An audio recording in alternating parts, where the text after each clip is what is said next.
ঠিক আছে? এই দেখো, সুন্দর লাগছে। কি হচ্ছে? টিভি দেখছি। এখানে উঠে আসে।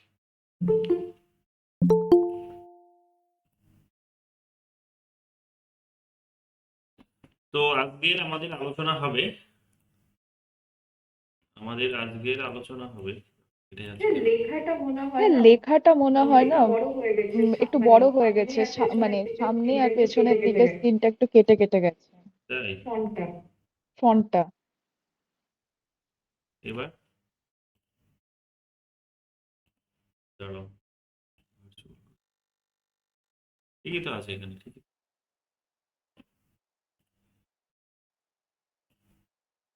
কেটে আছে কেন বলতো?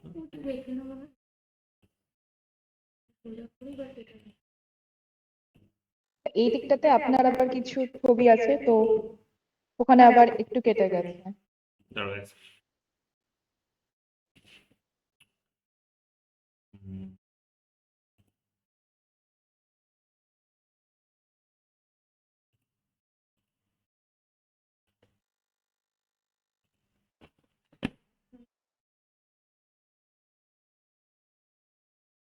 এই দেখো, রিফ্রেশ করি।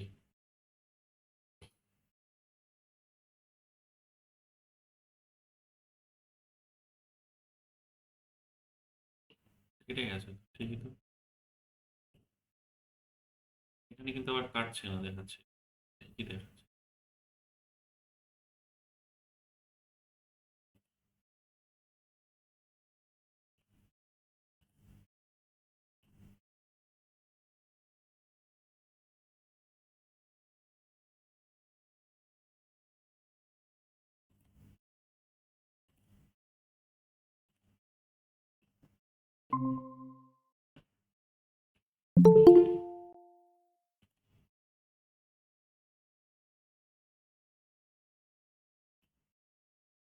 সাউন্ড অফ করে দাও,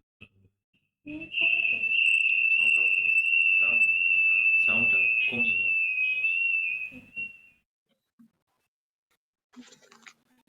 এবার ঠিক আছে কি না আসেনি এখনো?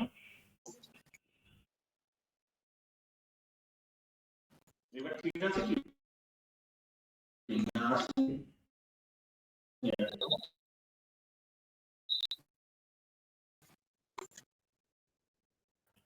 এবার স্যার আসেনি এবার স্যার, সবকিছু কেটে গেছে, দেখতেই আপনার পাচ্ছি। ছবি এখানে কেটে সামনে গেছে। আছে, এখানে আসছে না কেন? কাটো তো। একটু লো, কাটো কাটো। সাউন্ডটা লেট করে আসছে ওখানে আগে।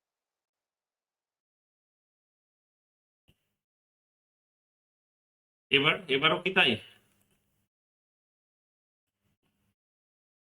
একটা গন্ডগোল হয়েছে এই জায়গাটাতেই। হ্যাঁ সেম। হ্যাঁ স্যার, কোনো মানে ইয়ে নেই, আগে যেমন দেখাচ্ছিল তেমন। Wait wait wait a minute. আর কিছু আছে না?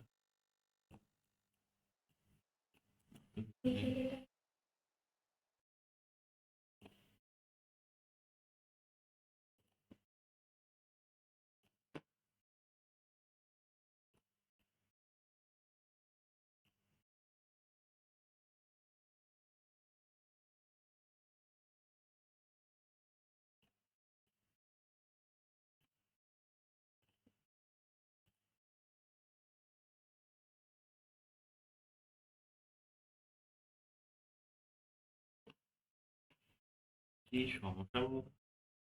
নতুন এটা ইয়ে তো সেটিংটা গন্ডগোল করছে।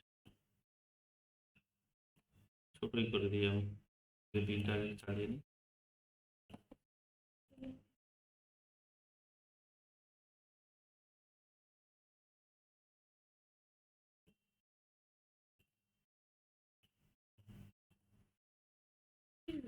এবার ঠিক আছে, দেখা যাচ্ছে।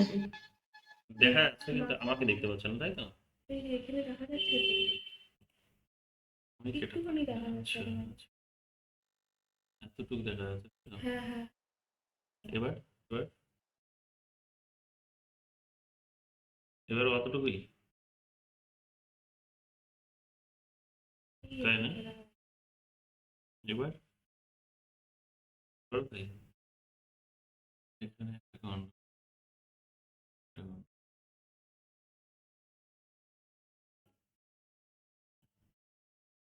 এটা করি দেখাচ্ছি, এবার করে সরিয়ে দিলাম যে কোন সাইডটা দেখো কেটে গেছে।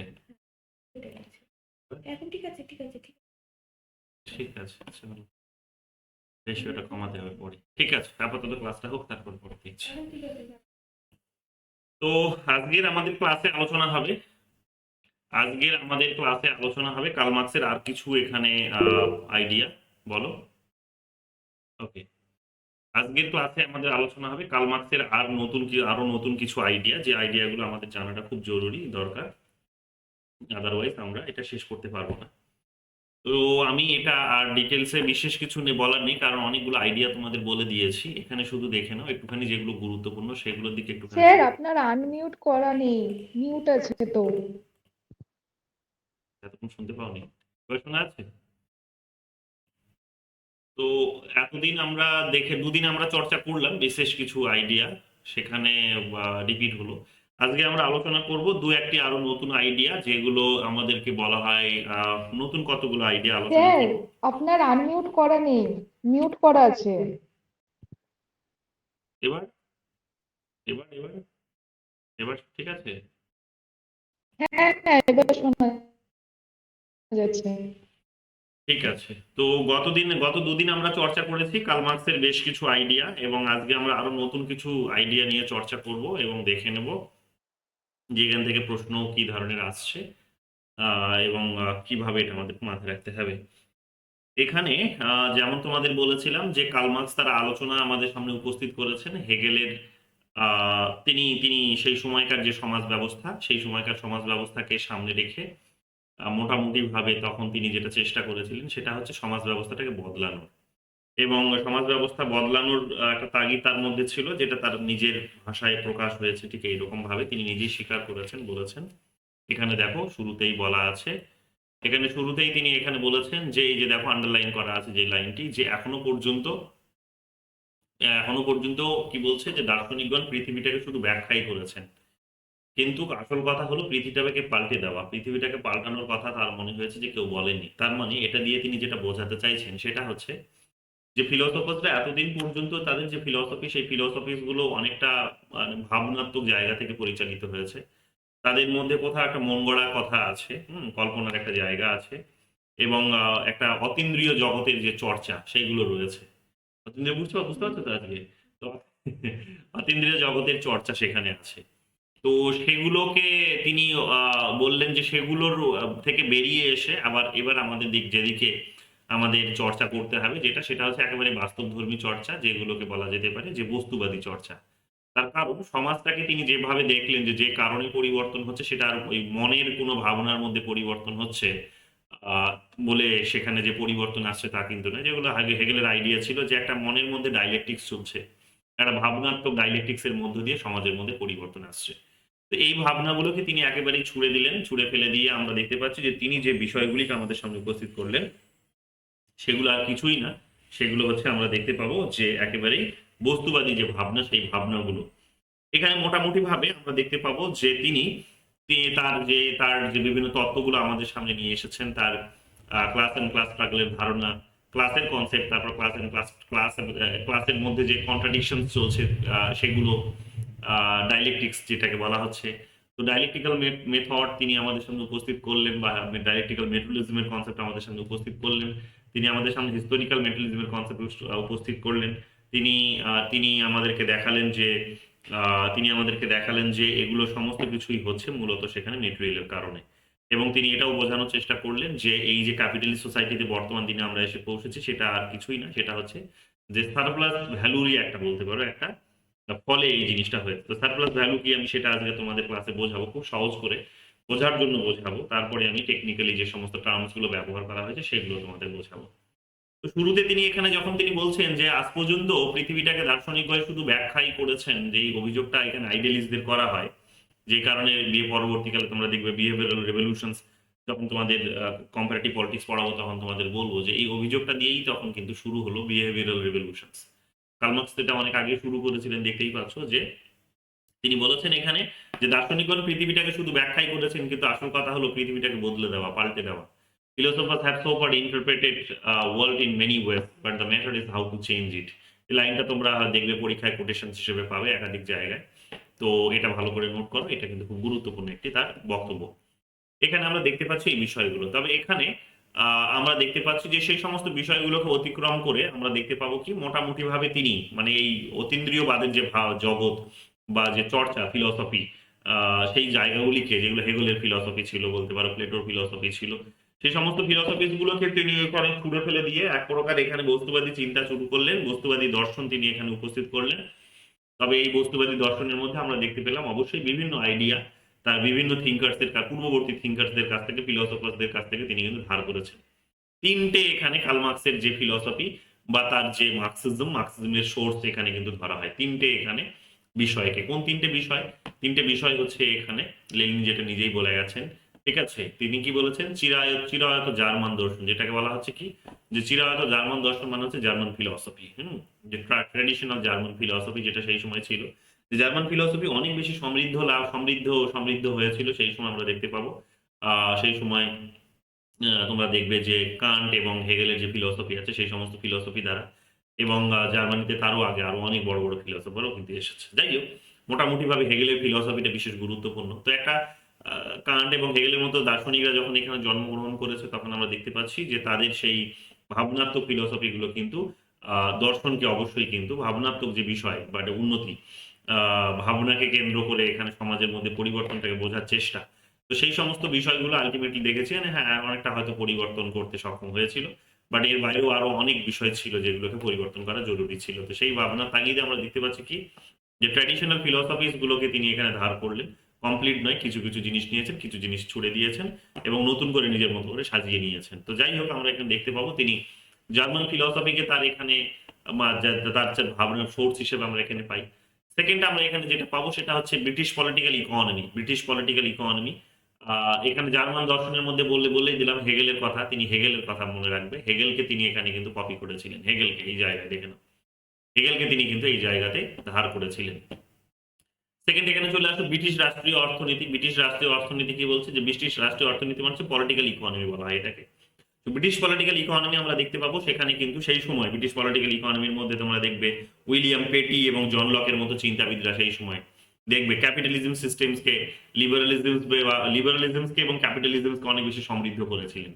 তো সেই সমৃদ্ধি কিন্তু কার্ল মার্কসের কিন্তু বেশ কাজে এসেছিল। তাদেরকে খণ্ডন করে নিজের মতো একটা আইডিয়া সেখানে উপস্থিত করার, বিশেষ করে ইন্ডিভিজুয়ালের যে চরিত্র, যে সেখানে ইন্ডিভিজুয়ালের চরিত্র বা ফিচার্স সেগুলো আলটিমেটলি যে একটা ক্যাপিটাল সোসাইটির জন্ম দিচ্ছে, যেগুলো আমরা জন লকের লেবার থিওরির মধ্যে যেগুলো দেখলাম, লেবার থিওরি অফ ভ্যালুর মধ্যে দেখলাম। তো সেখান থেকেই যে ক্যাপিটালিজমের জন্ম হচ্ছে মডার্ন পিরিয়ডে এসে, সেটাকে তিনি ক্রিটিসাইজ করেছেন করে আলটিমেটলি আমরা দেখতে পাবো কি যে নতুন করে একটা ফিলসফি নিয়ে আসার চেষ্টা করেছেন। এই জিনিসগুলো আমরা দেখতে পাবো। তাছাড়াও তোমরা দেখবে যে সেখানে অ্যাডাম স্মিথ, ডেভিড রিকার্ডোর যে ফিলসফি সেগুলো কিন্তু পলিটিক্যাল ইকোনমির ফিলসফি বিশেষ গুরুত্বপূর্ণ ভূমিকা পালন করেছে। এখানে আমরা এই জিনিসগুলোও কিন্তু নোটিশ করে থাকি। এগুলো আমাদেরকে একটুখানি খুব সাবধানতার সঙ্গে যে মাথায় রাখতে হবে, বারবার এগুলো কিন্তু জানতে চাই। ব্রিটিশ পলিটিক্যাল ইকোনমিতে আমরা কাদের পাচ্ছি না, আমরা এখানে William Petty, John Locke, Adam Smith, David Ricardo এই সমস্ত থিঙ্কার্সদের পাচ্ছি যাদের দ্বারা তিনি বিশেষভাবে প্রভাবিত হয়েছিলেন তার নিজের একটা পলিটিক্যাল ইকোনমিকে ডেভেলপ করার কাজে। ফার্স্ট তিনি যেটা হয়েছিলেন সেটা হচ্ছে জার্মান ফিলসফি। সেকেন্ড এখানে আমরা দেখতে পাবো যে ব্রিটিশ রাষ্ট্রীয় অর্থনীতি বা পলিটিক্যাল ইকোনমি। আর থার্ড আমরা এখানে দেখতে পাচ্ছি যে ফরাসি কাল্পনিক সমাজতন্ত্র, ফ্রেঞ্চ এখানে দেখতে পাবো আমরা যে ইউটোপিয়ান সোশ্যালিজম। ঠিক আছে, ইউটোপিয়ান সোশ্যালিজমের যে ধারণা আছে, এই ইউটোপিয়ান সোশ্যালিজমের ধারণাগুলো যেমন তোমাদের বলেছিলাম যে ইন্ডাস্ট্রিয়াল রিভলিউশন তো অনেক আগেই শুরু হয়েছে। তো রিভলিউশন শুরু হলেও আমরা দেখতে পাবো যে ইন্ডাস্ট্রির বাইরে গিয়ে দেখতে পাবে যে অনেক বড় বিপ্লব হচ্ছে, শ্রমিকরা বিপ্লব করছে। বাট এত বড় মানে এবং শ্রমিকরা করছে তার কারণ তারা এক্সপ্লয়েটেড হচ্ছে তার কারণ সারপ্লাসটা তখন তাদের নিজেদের পকেটে আসছে না, সারপ্লাসটা আসলে চলে আসছে কার পকেটে? মালিক পক্ষের পকেটে। এই কারণে তারা আন্দোলন করছিল। তো আমরা দেখতে পাবো যে সেই সময়কার থিঙ্কার্সদের মধ্যে যেমন গুরুত্বপূর্ণ ছিলেন কার্ল মার্কসের আগে যারা ছিলেন, তেমন হচ্ছে সেখানে আমরা ম্যাবলির নাম পাবো, ম্যাবলি, ঠিক আছে, জিবি ম্যাবলির নাম তোমরা পাবে, জিবি ম্যাবলির নাম তোমরা এখানে পাবে, দেখো খুব সুন্দর করে জিবি ম্যাবলির নামে, যে দেখো জিবি ম্যাবলি আন্ডারলাইন করে দেওয়া আছে, জিবি ম্যাবলির নাম পাবে, সাসিমোর নাম তোমরা পাবে, এরা ইউটোপিয়ান সোশ্যালিস্ট ছিলেন, চার্লস ফুরিয়ের নাম তোমরা পাবে, এবং আরেকজনের নাম পাবে যিনি হচ্ছেন রবার্ট ওয়েন। এই সমস্ত চিন্তাবিদরা আমরা দেখতে পাবো, রবার্ট ওয়েনের নামটি এখানে লেখা নেই। তো এখানে দেখবে এই সমস্ত চিন্তাবিদরা তোমরা দেখবে যে ফ্রেঞ্চ যে সেই সময়কার যে সোশ্যালিস্ট রেভলিউশনস গুলো হচ্ছিল, সেই সোশ্যালিস্ট রেভলিউশনস গুলোতে গুরুত্বপূর্ণ ভূমিকা পালন করেছিলেন, ফিলোসোফার হিসেবে উঠে এসেছিলেন। তারা সেখানে একটুখানি কম বেশি প্রত্যেকেই চেষ্টা করেছিলেন যে কিভাবে এগুলোকে সমাজতান্ত্রিক বিপ্লবের দিকে রূপ টার্নটা ঘুরিয়ে দেওয়া যায় এবং কিভাবে একটা সমাজতান্ত্রিক রাষ্ট্র গড়ে তোলা যায়। এই ভাবনাগুলো তাদের মধ্যে অবশ্যই ছিল, কিন্তু তারা খুব একটা বেশি সফল হয়নি। না হওয়ার অনেকগুলো কারণ ছিল, না অনেকগুলো কারণগুলোর মধ্যে যেমন হচ্ছে যে এক তো তাদের নিজেদের সীমাবদ্ধতা, দ্বিতীয় কথা হচ্ছে সেই সময়কার কিন্তু পরিবেশ পরিস্থিতি, এই দুটোই কিন্তু সেখানে কিন্তু দায়ী ছিল। বিশেষ করে বলতে পারো যে সেই সময় যেহেতু এক্সপ্লয়টেশন এতটা চরম লেভেলে পৌঁছনি, অ্যাকর্ডিং টু কার্ল মার্কস যদি আমরা বলি, তাহলে দেখবো কি কার্ল মার্কস কি বলেছিলেন, যে যখন পুঁজিপতি লেবার শ্রেণীর যখন দেয়ালে পিঠ থেকে যাবে, তাদের যখন দেয়ালে পিঠ থেকে যাবে, তখনই গিয়ে তাদের মধ্যে ক্লাস কনসিয়াসনেস জেনারেট করবে। ক্লাস কনসিয়াসনেস কনসেপ্টটা কি? ক্লাস কনসিয়াসনেস যে শব্দটা হচ্ছে যে তুমি যে ক্লাসে আছো সেই ক্লাসের সম্পর্কে তোমার সম্মুখ ধারণা, অর্থাৎ তোমাকে যে শোষণ করা হচ্ছে এই শোষণটা সম্পর্কে তোমার একটা কিন্তু চিন্তা ভাবনা তোমার জেনারেট হবে। তুমি জানতে পারবে যে তোমাকে শোষণ করা হচ্ছে, এবং শোষণ করা হচ্ছে শুধু এটা এতটুকু জানলেই হবে না, তোমাকে শোষণ থেকে মুক্তির জন্য আন্দোলনও করতে হবে। তো যখন তুমি পারবে তখনই এখানে ধরে নেওয়া হবে যে তোমার মধ্যে ক্লাস কনসিয়াসনেস জেনারেট করেছে। তুমি ক্লাসের মধ্যে আছো কিন্তু কনসিয়াসনেস জেনারেট তোমার মধ্যে ইমিডিয়েটলি নাও করতে পারে। তো এখানেই আমরা দেখতে পাবো যে এই যে ফেজটা যেখানে ম্যাবলি, সাসিমো, রবার্ট ফুরিয়েন, রবার্ট ফুরিয়ে, সরি চার্লস ফুরিয়ে, রবার্ট ওয়েন, এই সমস্ত থিঙ্কার্সরা যে এখানে যখন তারা সোশ্যালিস্ট রেভলিউশন করছে, তখন তাদের আর্গুমেন্ট কিন্তু একটাই, যে সোশ্যালিস্ট রেভলিউশন অবশ্যই সেখানে হয়তো সমাজ পরিবর্তন করতে হবে, কিন্তু তাদের কাছে যে লিমিটেড পরিবেশের যে লিমিটেশনসটা ছিল সেটা হচ্ছে যে ক্লাস কনসিয়াসনেসটা তখন জেনারেট হয়নি, অর্থাৎ মানুষ শোষিত হচ্ছে এটা তারা এতটা রিয়েলাইজ করতে পারছে না। আর দ্বিতীয় কথাটা হচ্ছে যে সেখান থেকে বেরিয়ে আসার জন্য তাদের যে আন্দোলন করতে হবে, তাদেরকে যে একজোট হতে হবে, সেটাও তারা রিয়েলাইজ করতে পারছে না, বা কিভাবে হবে সেটাও তারা বুঝতে পারছে না। তো ফলে আমরা দেখতে পেয়েছি, সার্বিকভাবে আমরা দেখতে পেয়েছি যে এই এই সমস্ত থিঙ্কারদের যে চিন্তা ভাবনাগুলো ছিল একেবারে কিন্তু মুখ থুবড়ে পড়ে, খুব একটা বেশি সাফল্য কিন্তু পায়নি। কিন্তু আমরা দেখতে পাবো যে 1848 এর পর থেকে 1848 আমরা জানি যে কমিউনিস্ট ম্যানিফেস্টো প্রকাশিত হয়েছে, যেখানে ক্লাসের কনসেপ্ট আসছে, যেখানে তিনি ক্লাসের কনসেপ্ট আসছে, এটাই প্রথম লাইনটা পড়লেই আমরা বুঝতে পারবো। যেমন তিনি বলছেন দুনিয়ার শ্রমিক এক হও। তো শ্রমিকদেরকে তিনি এক হতে বলছেন, যাদের স্বার্থ একই রকমের তাদেরকেই তিনি এক হতে বলছেন। তো স্বাভাবিকভাবে এক হয়ে তিনি কি বলছেন, একটা পলিটিক্যাল পার্টির মাধ্যমে, কমিউনিস্ট পার্টির মাধ্যমে তারা রেভলিউশন ঘটানোর কথা বলছেন, এবং তারা সেখানে কিন্তু এক প্রকার তার মানে তাদের মধ্যে ক্লাস কনসিয়াস জেনারেট করার কথা বলছেন। তো এই বিষয়গুলোর মধ্যে দিয়ে যেটা বেরিয়ে আসে সেটা হচ্ছে যে প্রথম ক্লাসের কনসেপ্টগুলো তিনি এখানে নিয়ে আসলেন, এবং আমরা দেখতে পাচ্ছি যে এগুলো আলটিমেটলি তিনি কি করলেন না, এই আগের থিঙ্কার্সদের কাছ থেকে ধার করে এখানে বেসিক আইডিয়াগুলো এখানে তিনি কি করলেন না, এখানে রিভলিউশনসকে অনেক বড় পর্যায়ে নিয়ে যাওয়ার একটা চেষ্টা কিন্তু অবশ্যই করলেন। ঠিক আছে, তো এই বিষয়গুলো আমরা এখানে কিন্তু সুন্দরভাবে নোটিশ করে থাকি, এই বিষয়গুলো আমরা এখানে সুন্দরভাবে নোটিশ করে থাকি।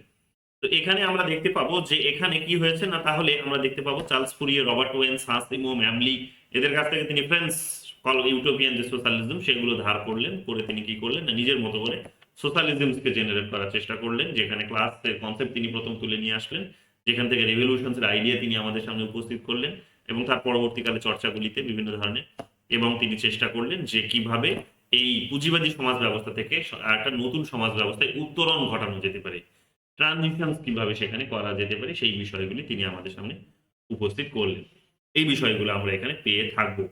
তাছাড়াও তিনি আরো কতগুলো আইডিয়া, যেমন বিশেষ করে যে যেমন তোমরা দেখবে যে যে সার্ভাইভাল অফ দ্য ফিটেস্টের যে কনসেপ্ট, এই সার্ভাইভাল অফ দ্য ফিটেস্টের কনসেপ্ট, যেটা সায়েন্সের একেবারেই কনসেপ্ট, যেটা তোমার ডারউইনের মধ্য দিয়ে সমৃদ্ধ হতে দেখবে। তো সেই ডারউইনের কাছ থেকেও তিনি বিশেষভাবে সমৃদ্ধ হয়েছিলেন। জিরাফের কনসেপ্ট মনে করে দেখো যে জিরাফ তার নিজের অস্তিত্ব টিকিয়ে রাখতে পারেনি, ডাইনোসর, তার অন্যতম কারণ হচ্ছে যে তার নিজের মানে যে অবস্থা, সেই অবস্থার কারণে। তো এই আর কি বিষয়গুলো। তো যাই হোক, বা জিরাফের গলা অনেকটা লম্বা হয়েছে, তার অন্যতম কারণটা হচ্ছে তিনি বলেছিলেন যে জিরাফের গলা লম্বা হওয়ার অন্যতম কারণ যে তিনি যে পরিবেশে যে ও বসবাস করে সেই পরিবেশে সমস্ত কিছু খেয়ে ফেলেছে। সমস্ত কিছু খেয়ে ফেলার ফলে সে কি হয়েছে না ধীরে ধীরে সে উপরের দিকে তাকাতে শুরু করেছে, বড় বড় গাছের দিকে তাকাতে শুরু করেছে। যে বড় বড় গাছের দিকে তাকাতে শুরু করলে অবশ্যই তাকে গলাটা লম্বা করতে হবে। তো যত গলা লম্বা করবে যুগের পর যুগ ধরে, বিবর্তনে কি হবে না তোমার গলা কিন্তু লম্বাই হয়ে যাবে।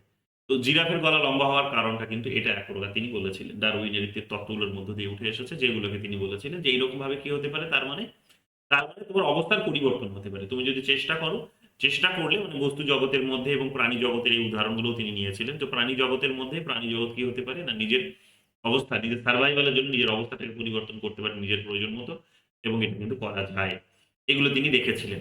এবং অবশ্যই এখানে বস্তুবাদী চর্চাগুলো যেগুলো হেগেলের কাছ থেকে নিয়েছিলেন, যে বস্তুর মধ্যে যে বিভিন্ন একটা দান্দিক প্রক্রিয়া সবসময় যে চলছে, তো সেই দান্দিক প্রক্রিয়াগুলোকে তিনি এখানে অ্যাডপ্ট করেছিলেন এবং বলেছিলেন যে বস্তুর মধ্যে কি আছে, তার উৎপত্তি যেমন আছে তার কিন্তু অবনতিও আছে। তো বস্তুর উৎপত্তি এবং অবনতির এই যে বিষয়গুলো, যেমন একটা উদাহরণ হিসেবে ধরে নাও যে আজকে যদি আমি মোবাইল ফোনটা আমি এখানে ফেলে রাখি, বাইরে যদি নিয়ে গিয়ে ফেলে রাখি, এই ফোনটাকে হয়তো কেউ ব্যবহার করলো না, ওখানেই পড়ে আছে, যেভাবে ফেলে রাখলাম আমি সেভাবেই পড়ে আছে। আজ থেকে 50 বছর পর গিয়ে কি আমি ফোনটাকে এইরকম ভাবে পাবো? হয়তো পাবো না। এই ফোনটায় হয়তো অনেকগুলো জিনিস নষ্ট হয়ে যাবে।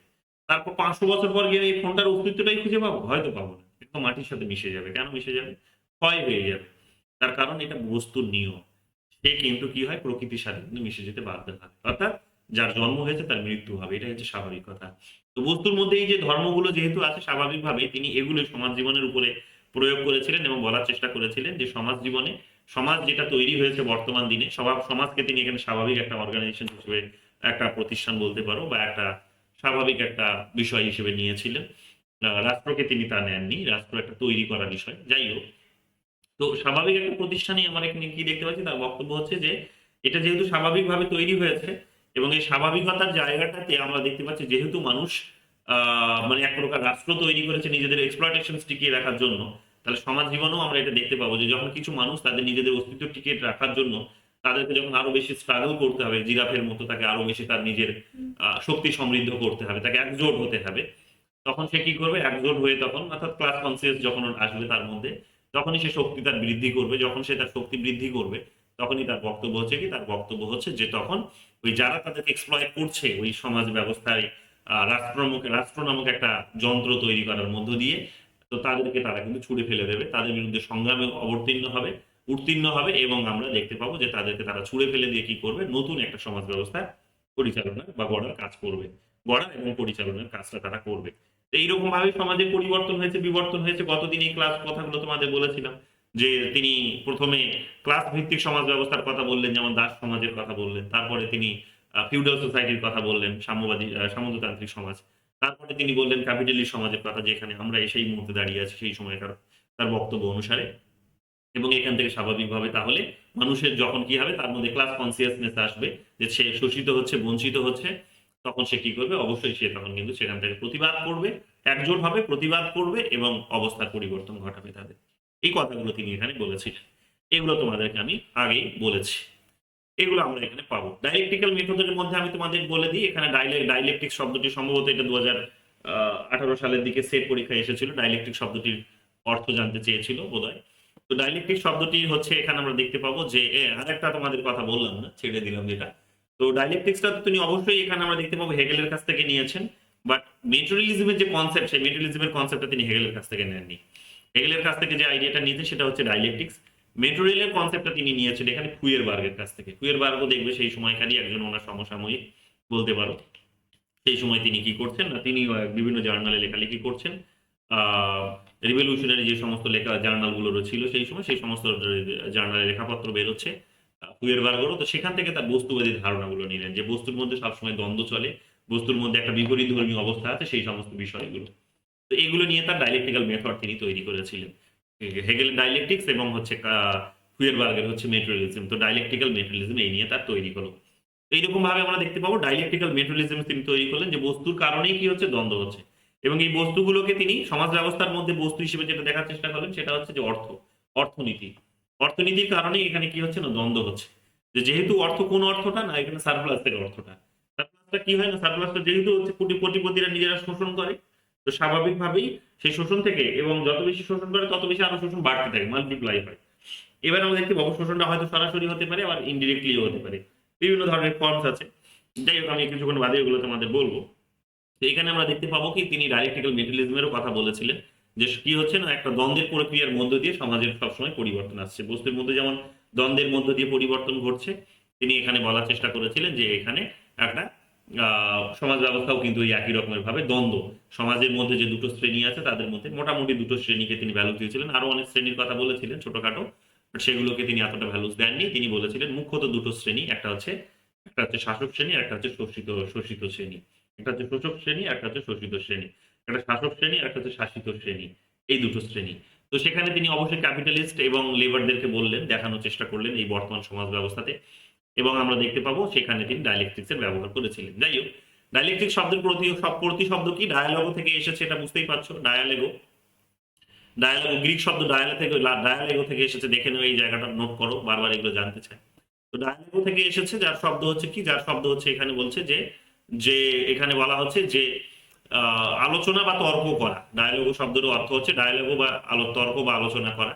এখানে বলেছে প্রতিপক্ষের বক্তব্যের অন্তর্নিহিত স্ববিরোধকে প্রকাশ করে প্রকৃত সত্যে উপনীত হওয়ার পদ্ধতিকে অতীতে ডায়ালেকট্রিক্স বলা হতো। অর্থাৎ তোমার মধ্যে তুমি একটা কোনো আর্গুমেন্ট দিলে, আমি সেটাকে ক্রিটিসাইজ করলাম, করে আমি আমার মতো করে আর্গুমেন্ট একটা দিয়ে কি করলাম না, তোমার যুক্তিটাকে খণ্ডন করলাম। এটাকেই বলা হয় ডায়ালেকটিক্স।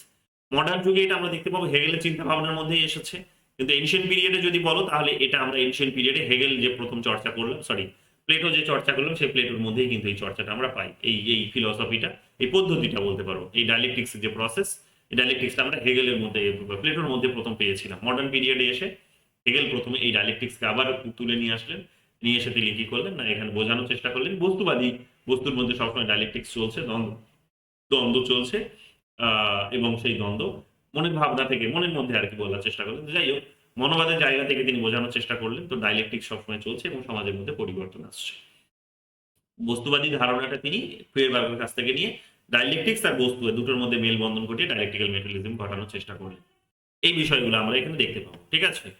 তো এগুলোর মধ্যে আমরা দেখতে পাবো যে এখানে তিনটে, এগুলো আমি আর বলছি না, ডিটেলসে দেখে নিও। এখানে তিনটে তিনি এখানে লকে এখানে আইডেন্টিফাই করার চেষ্টা করলেন। কোন তিনটে ল? প্রথম ল হচ্ছে এখানে the law of unity and struggle of oppositions. যে সবসময় কি হয়, সবসময় দেখবে বস্তুর মধ্যে মিলন হয় এবং তার মধ্যে কিন্তু কি হয়, আবার সেখান থেকে সেপারেশন হয়। এটা বস্তুর ধর্ম। সহজ ভাষায় বলছি, সহজভাবেই বোঝার চেষ্টা করো। ঠিক আছে? নইলে ধরতে পারবে। তো স্বাভাবিকভাবে হচ্ছে কি, বস্তুর মধ্যে মিলন ঘটে, তারপর আবার কিন্তু তাদের মধ্যে বিচ্ছেদ ঘটে। কাইন্ড অফ ধরে নাও যে এমন আমাদের মাইথোলজিতে আমরা দেখি যে হাজার হাজার বছর পরে একবার দেখবে সেখানে কি হয় না, মহাদেবের সঙ্গে তার যে, মহাদেবের তো হচ্ছে একটা অর্ধেকটা নারী অর্ধেকটা তো নটরাজ যেটাকে আমরা বলি, তাই তো? অর্ধেকটা নারী অর্ধেকটা নর, অর্থাৎ পুরুষ এবং মহিলা মিলিয়েই তিনি। তো একটা পার্টকে তিনি তার শরীরের, যেটা মহিলার পার্ট, সেটাকে তিনি সেখান থেকে বিচ্ছিন্ন করে দিলেন কেন না, তার কারণ সমাজ জীবনে কি আছে না, যেহেতু তারা বিশ্ব সংসার তৈরি করছে, তো সেখানে জীবনের উৎপত্তি ঘটাতে হবে। তো নর এবং নারীর মধ্যে মিলন না ঘটলে যে এটা হবে না, সেই কথাগুলো তিনি বোঝানোর চেষ্টা করেছিলেন। মানে এখান থেকে এই আইডিয়াগুলো আমরা পাই। তো এই কারণে কি হয়, একটা নির্দিষ্ট সময় অন্তর বলতে পারো, বা একটা হাজার হাজার বছর পর একবার করে কি হয়, নরের সাথে নারীর মিলন হয়। মিলন হলে একটা নতুন কিছু জেনারেট হয়, নতুন প্রাণীর সঞ্চার হয়, তাই না? তো এই কারণে আমরা দেখতে পাবো যে মাইথোলজিতে তোমরা দেখবে সুন্দরভাবে যে মহাদেবের সঙ্গে কি হচ্ছে না, দেখবে তার পার্বতী, কখনো পার্বতী রূপে, কখনো দেখবে সেখানে আহ পার্বতী রূপে, তারপরে আর বলো না নামগুলো কি কি ছিল। আহ পার্বতী ছিল, তারপরে আর কি কি ছিল, সতী, সত্যি ছিল। সতী ছিল, যার নিজে যিনি, যাকে যে গায়ে আগুন দিলেন যিনি। তো সতী ছিল। এরকম হাজার হাজার বারে, একবার নয়, আমরা তো কয়েকটা ক্যারেক্টারের নাম জানি, হাজার হাজার বারে এরকম তার এখানে কিন্তু তার মিলন হয়েছে। হাজার হাজার বার তার কিন্তু মিলন হয়েছে, এবং সেই মিলনে আবার নতুন করে কিন্তু তার সেখান থেকে একটা নতুনের কিছু জন্ম হয়েছে। একটা একটা জায়গায় গিয়ে কি হয়, যখন দাঁড়িয়ে যায় সিস্টেমটা, বিচ্ছিন্নতা যখন কাজ করে, তখন মিলন হওয়াটা খুব আবশ্যক হয়ে পড়ে।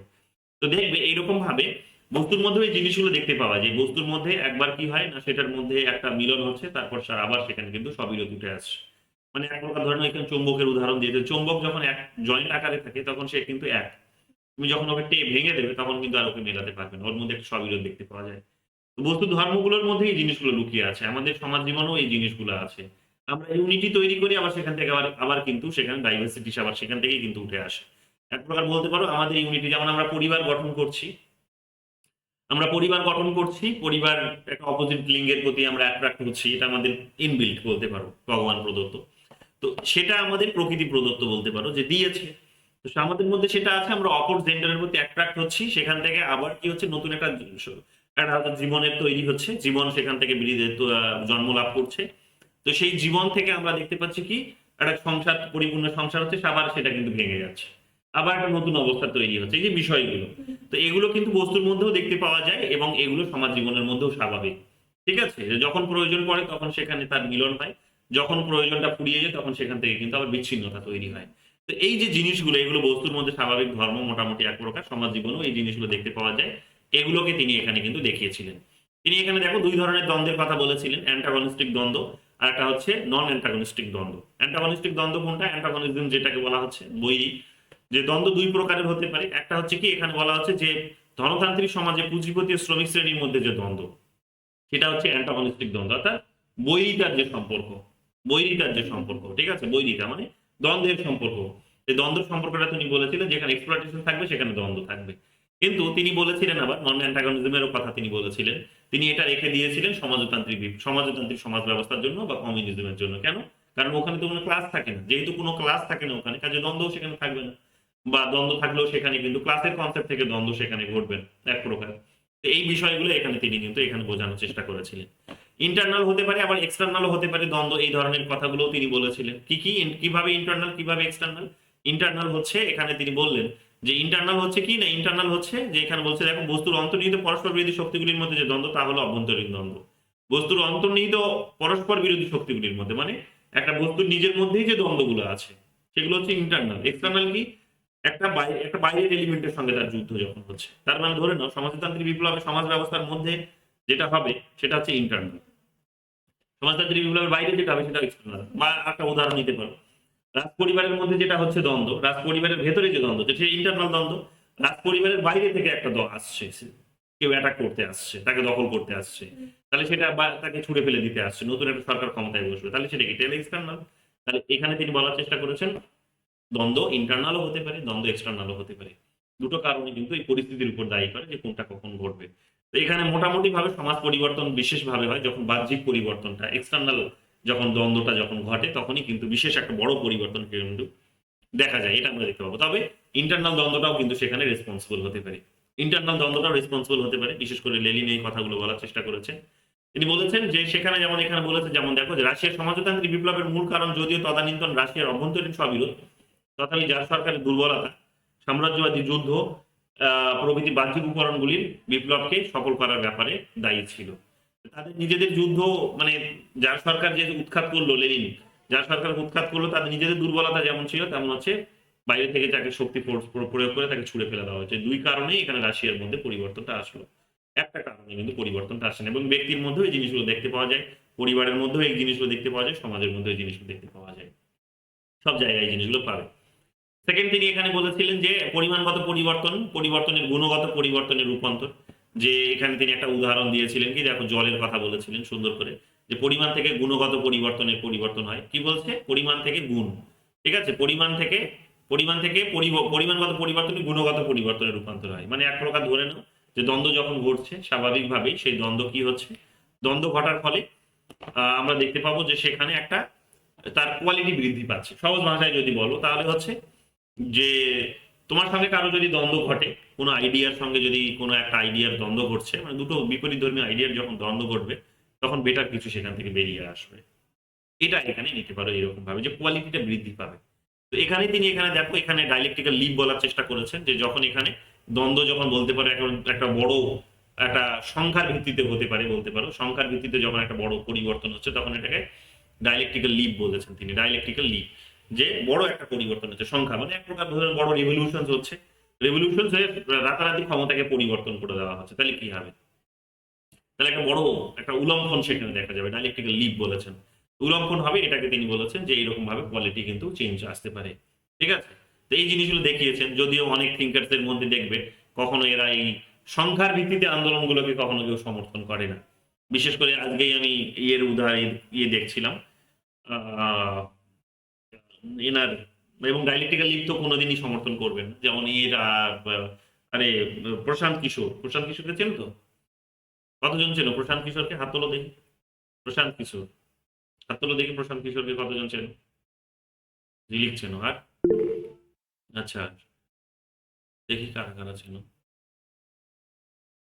প্রশান্ত কিশোর, শ্রেয়া, দীপিকা, শ্রেয়সী মুখার্জি, ময়ূরী, সায়ন্তন। আচ্ছা বাকিরা প্রশান্ত কিশোরকে চেনো না। প্রশান্ত কিশোর হচ্ছে এখানে আমাদের একজন রাজনৈতিক বিশ্লেষক। প্রশান্ত কিশোর একজন পলিটিক্যাল স্ট্র্যাটেজিস্ট, ঠিক আছে? তো এই প্রশান্ত কিশোর আমরা দেখতে পাবো যে বিভিন্ন রাজ্যে যে বিভিন্ন পলিটিক্যাল পার্টিস গুলো, বিশেষ করে অপোজিশন, এবং 2014 সালে নরেন্দ্র মোদী ক্ষমতায় আসার অন্যতম কাণ্ডারি ইনি। স্ট্র্যাটেজিস্ট, তিনি রাজনৈতিক স্ট্র্যাটেজিস্ট, পলিটিক্যাল স্ট্র্যাটেজিস্ট, যে রাজনৈতিক কলা কৌশল তৈরি করেন যে কিভাবে নির্বাচনে জয়লাভ করা যাবে, কিভাবে এখানে পলিসি ডিসাইড করা যেতে পারে, এবং কোন পলিসিগুলোকে সামনে নিয়ে আসলে মানুষ ভোট দেবে, এবং কি পদ্ধতিতে সেটার প্রচার চালাতে হবে, বুঝতে পারলে? তো সেই সমস্ত প্রসেসকে মেনটেন করে আমরা দেখতে পাবো পাঞ্জাবে 2017 সালে ইলেকশনসকে জিতিয়েছিল কংগ্রেসকে, 2021 সালে মমতা ব্যানার্জিকে জেতালো। তার আগে আমরা দেখতে পাবো বোধহয় জগমোহন রেড্ডিকে বোধহয় জিতিয়েছে সেখানে। তারপরে 2014 সালে তো নরেন্দ্র মোদীকে জিতিয়েছে। একটা রাজ্যে বোধহয় ওনার শুধু খালি স্ট্র্যাটেজি কাজে আসেনি, বাকি সমস্ত রাজ্যে বা যেখানে যেখানে তিনি হাত দিয়েছেন সেখানে কিন্তু ইলেকশন জিতেছে। তো প্রত্যেকদিনই এখন ওনার ইন্টারভিউ চলছে, কারণ উনি একটা বড় আন্দোলন এখন লঞ্চ করছেন, কাইন্ড অফ বলতে পারো যে বিহারের একটা ভ্যাকিউম যে ধীরে ধীরে মনে হচ্ছে তৈরি হবে। তো সেই ভ্যাকিউমে উনি এখন একটা নিজে দাঁত ফোটানোর চেষ্টা করছেন। তিনি এখন আর অন্য কোনো পলিটিক্যাল পার্টির হয়ে কাজ করছেন না, নিজের এখন পলিটিক্যাল পার্টির উপর জোর দিয়েছেন, নিজে পলিটিক্যাল পার্টি ফরমেশন করেছেন এবং সেখানে গ্রামে গ্রামে গিয়ে মানুষের সঙ্গে কথা বলছেন। তো সেখানে আজকে একটা ওনার ইন্টারভিউ শুনছিলাম, সম্ভবত বোধহয় ইন্ডিয়া টুডেতে। তো ইন্ডিয়া টুডে একটা ইংলিশ চ্যানেল, সেখানে বোধহয় শুনছিলাম। তো সেখানে তিনি বলছিলেন যে সংখ্যার ভিত্তিতে যে আন্দোলন, সে আন্দোলনের উপর তার কোনো ভরসা নেই। তার কারণটা কি? আন্দোলন বা ক্রান্তির মধ্যে তার ভরসা নেই। তার অন্যতম কারণ হচ্ছে যে এরা কোনো সাফল্য নিয়ে আসতে পারে না। এবং তিনি নিজে জয়প্রকাশ নারায়ণ, যাদেরকে আমরা পড়ে আসলাম, জয়প্রকাশ নারায়ণকে এখানে ব্লেম করছেন। বলবো না, ব্লেম না, যে উদাহরণ হিসেবে নিয়ে আসছেন যে জয়প্রকাশ নারায়ণ যে বড় টোটাল রেভলিউশনস নিয়ে আসলেন, আলটিমেটলি সেটা কি নিয়ে আসলো? হয়তো সরকার বদলে দিল, ভালো, কিন্তু সমস্যার কোনো সমাধান সেখানে হয় না। সমস্যা সমস্যাই থেকে যায়। অর্থাৎ যে ইন্দিরা গান্ধীকে জয়প্রকাশ নারায়ণ ছুড়ে ফেলে দিলেন, সেই ইন্দিরা গান্ধী আবার পুনরায় ফিরে আসলেন এবং সিস্টেম একই রকম ভাবে চলতে শুরু করলো। আর উদাহরণ দিলেন যে 2011 সালে, 12 সালের দিকে, 13 সাল পর্যন্ত যে আন্দোলনটা চললো, যেটাকে আমরা বলি যে সোশ্যাল মিডিয়া রেভলিউশনস, ভারতে যেটা হলো, অ্যান্টি কারাপশন মুভমেন্ট যেটা হলো, ইন্ডিয়া এগেইনস্ট কারাপশন মুভমেন্ট 2012 সাল 13 সাল নাগাদ যেটা হলো আন্না হাজারের নেতৃত্বে, সেখানেও তিনি বলেছেন যে কংগ্রেস সরকারকে উৎখাত করে দিতে পেরেছে, এটা ঠিক, কিন্তু সিস্টেম তো বদলায়নি, সিস্টেম খারাপই আছে, মানুষের তো অবস্থার কোনো উন্নতি হয়নি। এই কথাগুলো তিনি বলছিলেন, শুনতে ভালো লাগলো আইডিয়াগুলো, এবং এটা ঠিক কিছুটা অংশে, সব জায়গায় বলবো না, কিছুটা অংশে ঠিক, এটা মেজরলি বলতে পারো ঠিক। তো এই জিনিসগুলো আমরা দেখতে পাবো যে এগুলোর উপর কিন্তু ভরসা বর্তমান দিনে কিন্তু খুব কম মানুষের, যারা একেবারে স্ট্র্যাটেজিস্ট তারা কিন্তু এগুলোর উপর খুব কমই ভরসা রাখে। যাই হোক, কেন, তার অন্যতম কারণটাও বটে এখানে যেটা আছে, সেটা হচ্ছে যে এই রিভলিউশনস গুলো হয়তো কার্ল মার্কসের জন্য হয়তো ঠিক, তার কারণ তিনি সশস্ত্র বিপ্লবের কথা বলেছেন, কিন্তু ডেমোক্রেটিক প্রসেসে এসে তো আমরা সশস্ত্র বিপ্লবের কথা বলতে পারি না, কাজে সেখানে আন্দোলন যে সফল হবে না সেটাও এক প্রকার শিখ। তো এগুলো আমরা কিন্তু কারণ হিসেবে পেতে পারি। যাই হোক, থার্ড তিনি বলেছিলেন নেতির নেতিকরণ মানে হচ্ছে এক প্রকার বুঝতেই পারো যে প্রত্যেকটা অবস্থার মধ্যে একটা পরিবর্তন আসবে, তার একটা বিপরীত ধর্মী চরিত্র সেখানে লুকিয়ে থাকে, সবসময় একটা বিপরীত ধর্মী চরিত্র এখানে। তোমরা যখন যদি অ্যান্টি ডিউরিং গ্রন্থ পড়ো, এঙ্গেলসের অ্যান্টি ডিউরিং, সেই অ্যান্টি ডিউরিং গ্রন্থে তোমরা ওই নেতিকরণ প্রসেসটাকে সুন্দরভাবে উনি দেখিয়েছেন। এখানে নেই এগুলোর মেনশন, ওগুলোর জন্য তোমাদেরকে অনেক বই পড়তে হবে। যাই হোক, সঠিক শুনে নাও, নেতিকরণের প্রসেসে তিনি এগুলো কিন্তু দেখিয়েছেন যে সবসময় কি হয় ওখানে। এই যে দেখো, এখানে বলেছে যে থিসিস, অ্যান্টিথিসিস এবং সিনথেসিস, যেটা হেগেল পড়াতে গিয়ে তোমাদের বললাম। তো সেই থিসিস, অ্যান্টিথিসিস এবং সিনথেসিস গুলো কিন্তু সবসময় চলতে থাকে। এখানে একটা অর্কিডের উদাহরণ দিয়েছিলেন, অর্কিড, হেগেল একটা অর্কিডের, হেগেল না, এঙ্গেলস, এটা কার্ল মার্কসের বন্ধু এঙ্গেলস, একটা অর্কিডের উদাহরণ দিয়েছিলেন। সেই অর্কিডটা হচ্ছে কি, যে তুমি 50 বছর আগে একটা অর্কিড যখন প্রথমবার কোন একটা বীজ রোপণ করা হয়েছিল অর্কিডের, তখন সেখান থেকে যে ফুলটি জন্ম লাভ করেছিল, তারপরে তার বীজ থেকে আবার নতুন করে একটা ফুল জন্ম লাভ করলো, তারপর থেকে আবার নতুন একটা বীজ থেকে আবার ফুল, এরকম ভাবে চলতে চলতে চলতে চলতে 50 বছর পরে এসে যখন দেখা যাচ্ছে, তখন দেখা যাচ্ছে যে শুরুতে যে বীজটা রোপণ করা হয়েছিল, সেই বীজটার যে আকার আকৃতি ছিল, সেই বীজটার যে মানে ফলের যে আকার আকৃতি ছিল, যে বর্ণ ছিল, যে গন্ধ ছিল, সেগুলোর থেকে দেখবে অনেকাংশে পরিবর্তন ঘটে গেছে 50 বছর পর, এবং ডাইভার্সিটি সেখানে তৈরি হয়েছে, 10 রকমের সেখানে কিন্তু তার বিশেষত্ব খুঁজে পাওয়া যাবে, আগে এতটা হয়তো ছিল না। তো তার প্রজাতির মধ্যে অনেক পরিবর্তন এসেছে, সহজ কথায় বলতে পারো। তো এগুলো কিন্তু প্রকৃতির নিয়ম, সবসময় তার মধ্যে একটা বিপরীত ধর্মীয় অবস্থা চলতেই থাকে, তার মধ্যে কিন্তু এই বিপরীত ধর্মীয় অবস্থাটা কিন্তু স্বাভাবিক একটা বিষয়। প্রকৃতির মধ্যে এই জিনিসগুলো আছে, বস্তুর মধ্যেও আছে, সমাজ জীবনেও এই জিনিসগুলো নোটিশ করা যায়। তিনি এগুলোই বলেছিলেন যে সবসময় ডাইলেকট্রিক যখন চলে, নীতির নীতিকরণ, অর্থাৎ এক প্রকার হচ্ছে কি, যারা ক্ষমতায় আছে, ক্ষমতায় তারা আছে, তারা ক্ষমতায় আছে, তারা নিজেদের সংগ্রাম করে ক্ষমতায় এসেছে, যেই ধরনেরই সংগ্রাম হোক, তারা ক্ষমতায় সংগ্রাম করে এসেছে। এবার তারা এসে কি করেছে না, তারা নিজেদের শাসনটাকে দীর্ঘস্থায়ী করার চেষ্টা করছে। তারা দীর্ঘস্থায়ী তো করবে ভালো, কিন্তু কথাটা হচ্ছে সেই দীর্ঘস্থায়ীটা করতে গিয়ে তারা কি করে না, মানুষকে শোষণ করে, মানুষকে শোষণ করে। তো শোষণ করে যখন, তখন যখন অপর যাদেরকে শোষণ করা হচ্ছে, শোষিত যারা, তারা যখন তাদের যখন এই কনসিয়াসনেসটা জেনারেট হচ্ছে, যেটাকে তিনি বলেছেন ক্লাস কনসিয়াসনেস, তো ক্লাস কনসিয়াসনেস তাদের মধ্যে যখন এসেছে যে তারা শোষিত হচ্ছে এবং তাদেরকে আন্দোলন করতে হবে, তখন তারা কিন্তু আন্দোলন করে ওদেরকে ওদের নীতিকরণ ঘটিয়ে দিচ্ছেন। ঠিক আছে, ওদের নীতিকরণ ঘটিয়ে দিলেন, এরা আবার ক্ষমতায় আসলো, এরা ক্ষমতায় দীর্ঘদিন ধরে থাকলো, দীর্ঘদিন ধরে থাকার পর এরাও লং টার্মে এখন ক্ষমতা পেতে চাইছে। যখন ক্ষমতা পেতে চাইছে তখন সেই সাধারণ মানুষকেই আবার তারা শোষণ করবে, যখন করছে তখন আবার মানুষকে, তখন কিন্তু মানুষ তাদের কিন্তু ছুড়ে ফেলে দিচ্ছে। উদাহরণ হিসেবে নাও না, এখানে দেখো যে কংগ্রেস ক্ষমতায় ছিল, কংগ্রেস দীর্ঘদিন ধরে ক্ষমতায় ছিল, তারা ভাবলো আমরা এই রাজত্ব করবো, মানুষ ছুড়ে ফেলে দিল।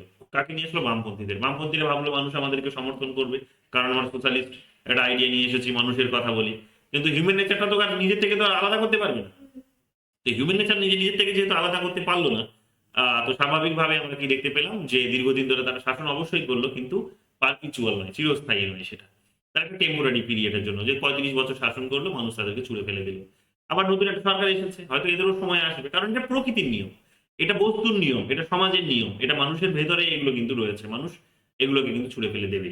একটা সময় এদেরও দেখবে খারাপ কাজের জন্য মানুষ এদেরকেও ছুড়ে ফেলে দেবে, আবার নতুন যারা আসবে তাদেরকেও মানুষ ওই একই প্রসেসে ছুড়ে ফেলে দেবে। বস্তুর মধ্যে এই নীতিকরণের অবস্থাটা কিন্তু লুকিয়ে আছে, এগুলো স্বাভাবিক একটা ধর্ম। বস্তুর মধ্যে যেমন আছে, সমাজ জীবনেও এই জিনিসগুলো অ্যাপ্লাই হয়, সমাজ জীবনের বিভিন্ন ইনস্টিটিউশনস গুলোর মধ্যেও এই জিনিসগুলো অ্যাপ্লাই হয়। আর যেহেতু অ্যাপ্লাই হয়, এই কারণে তিনি স্টেট পর্যন্ত এসে যেমন হেগেল দাঁড়িয়ে গেছিলেন, যে বলেছিলেন আর কোনো পর্যায়ে আসবে না, এটাই শেষ পর্যায়ে সমাজ বিবর্তনের, কিন্তু কার্ল মার্কস এখানে কিন্তু দাঁড়িয়ে থাকেননি। কার্ল মার্কস বলেছিলেন যে এটা চক্রাকারে ঘুরতে থাকবে, এটা আবার কমিউনিজম আসবে, কমিউনিজম আসবে, তারপরে আবার হয়তো সেখানে স্লেভ সোসাইটি উঠে আসবে, যদি কখনো হয়। কিন্তু কথাটা হচ্ছে সে সম্ভাবনাটা খুব কম, কিন্তু এটা কিন্তু এক প্রকার আসবে, অর্থাৎ ক্যাপিটালিস্ট সিস্টেমে অ্যাটলিস্ট দাঁড়িয়ে থাকবে না সমাজ, ক্যাপিটালিজম থেকে সোশ্যালিজমে যাবে, সোশ্যালিজম থেকে আবার পুনরায় কি আসবে, সেখানে কিন্তু আবার কমিউনিজমের দিকে ফিরে যাবে, তাই তো? এই কথাগুলো তিনি বলেছিলেন। তো এইগুলো আমরা দেখতে পাবো তার এই আলোচনার মধ্যে আমরা পেয়ে থাকি। হিস্টোরিক্যাল মেটেরিয়ালিজম নিয়ে তোমাদের বলেছিলাম, হিস্টোরিক্যাল মেটেরিয়ালিজম যে বলেছিলাম তোমাদের, যে হিস্ট্রিতে আমরা দেখতে পাবো যত বড় বড় দ্বন্দ্ব হয়েছে, তার দ্বন্দ্বের পেছনে গুরুত্বপূর্ণ কারণগুলো হচ্ছে মেটেরিয়াল, অর্থাৎ অর্থ। তো অর্থের কারণেই সমস্ত দ্বন্দ্ব হয়েছে।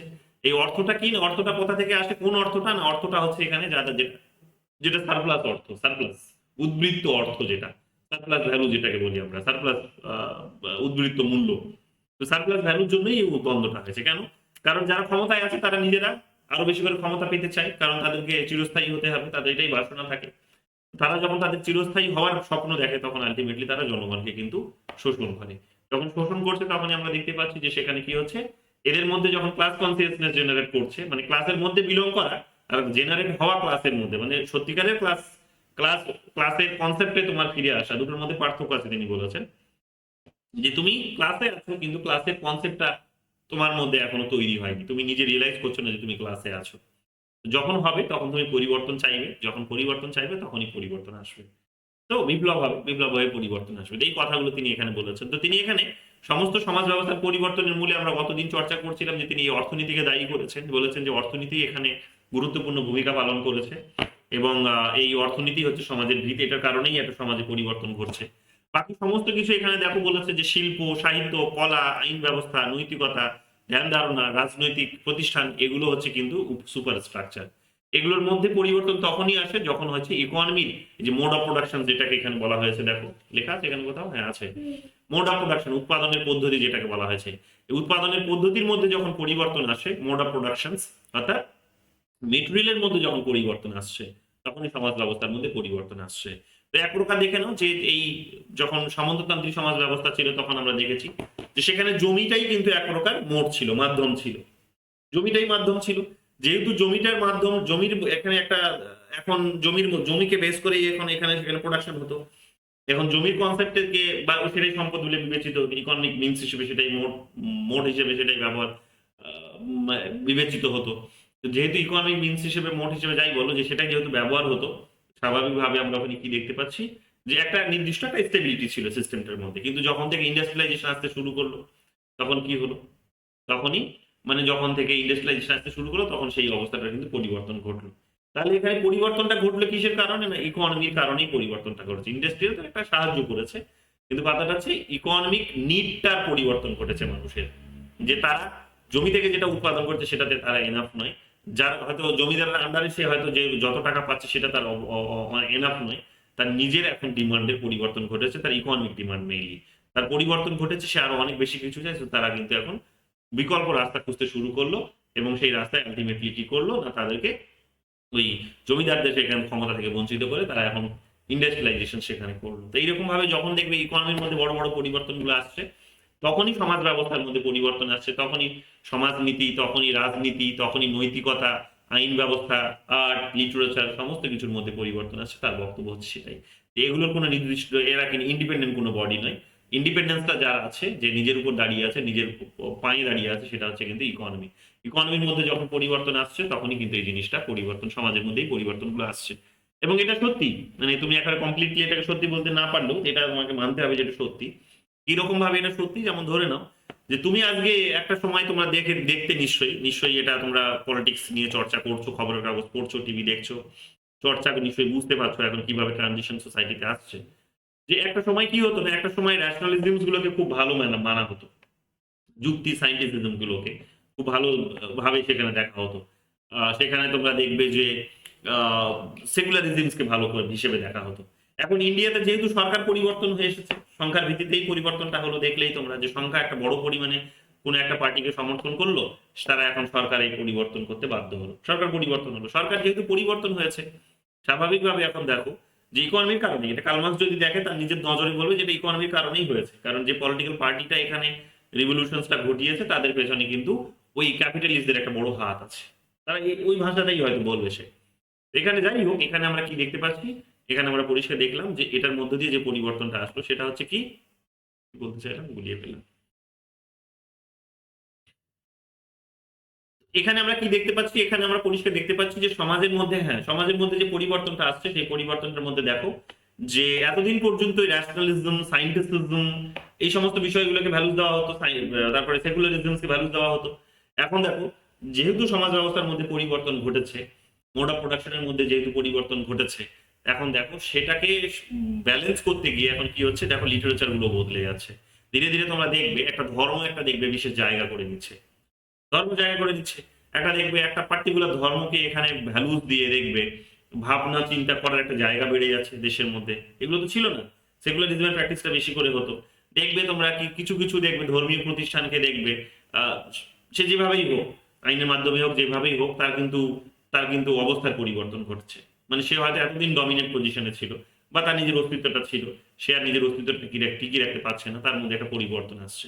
তো এখানেই দেখবে সেই পরিবর্তনটা। তোমরা ম্যাচিওর অনেক, আমি আর নাম উচ্চারণ করছি না, তোমরা সব আশা করি বুঝতে পারছো যে লিটারেচার গুলোর মধ্যে পরিবর্তন আসছে, ইনস্টিটিউশন গুলোর মধ্যে পরিবর্তন আসছে, রাজনীতির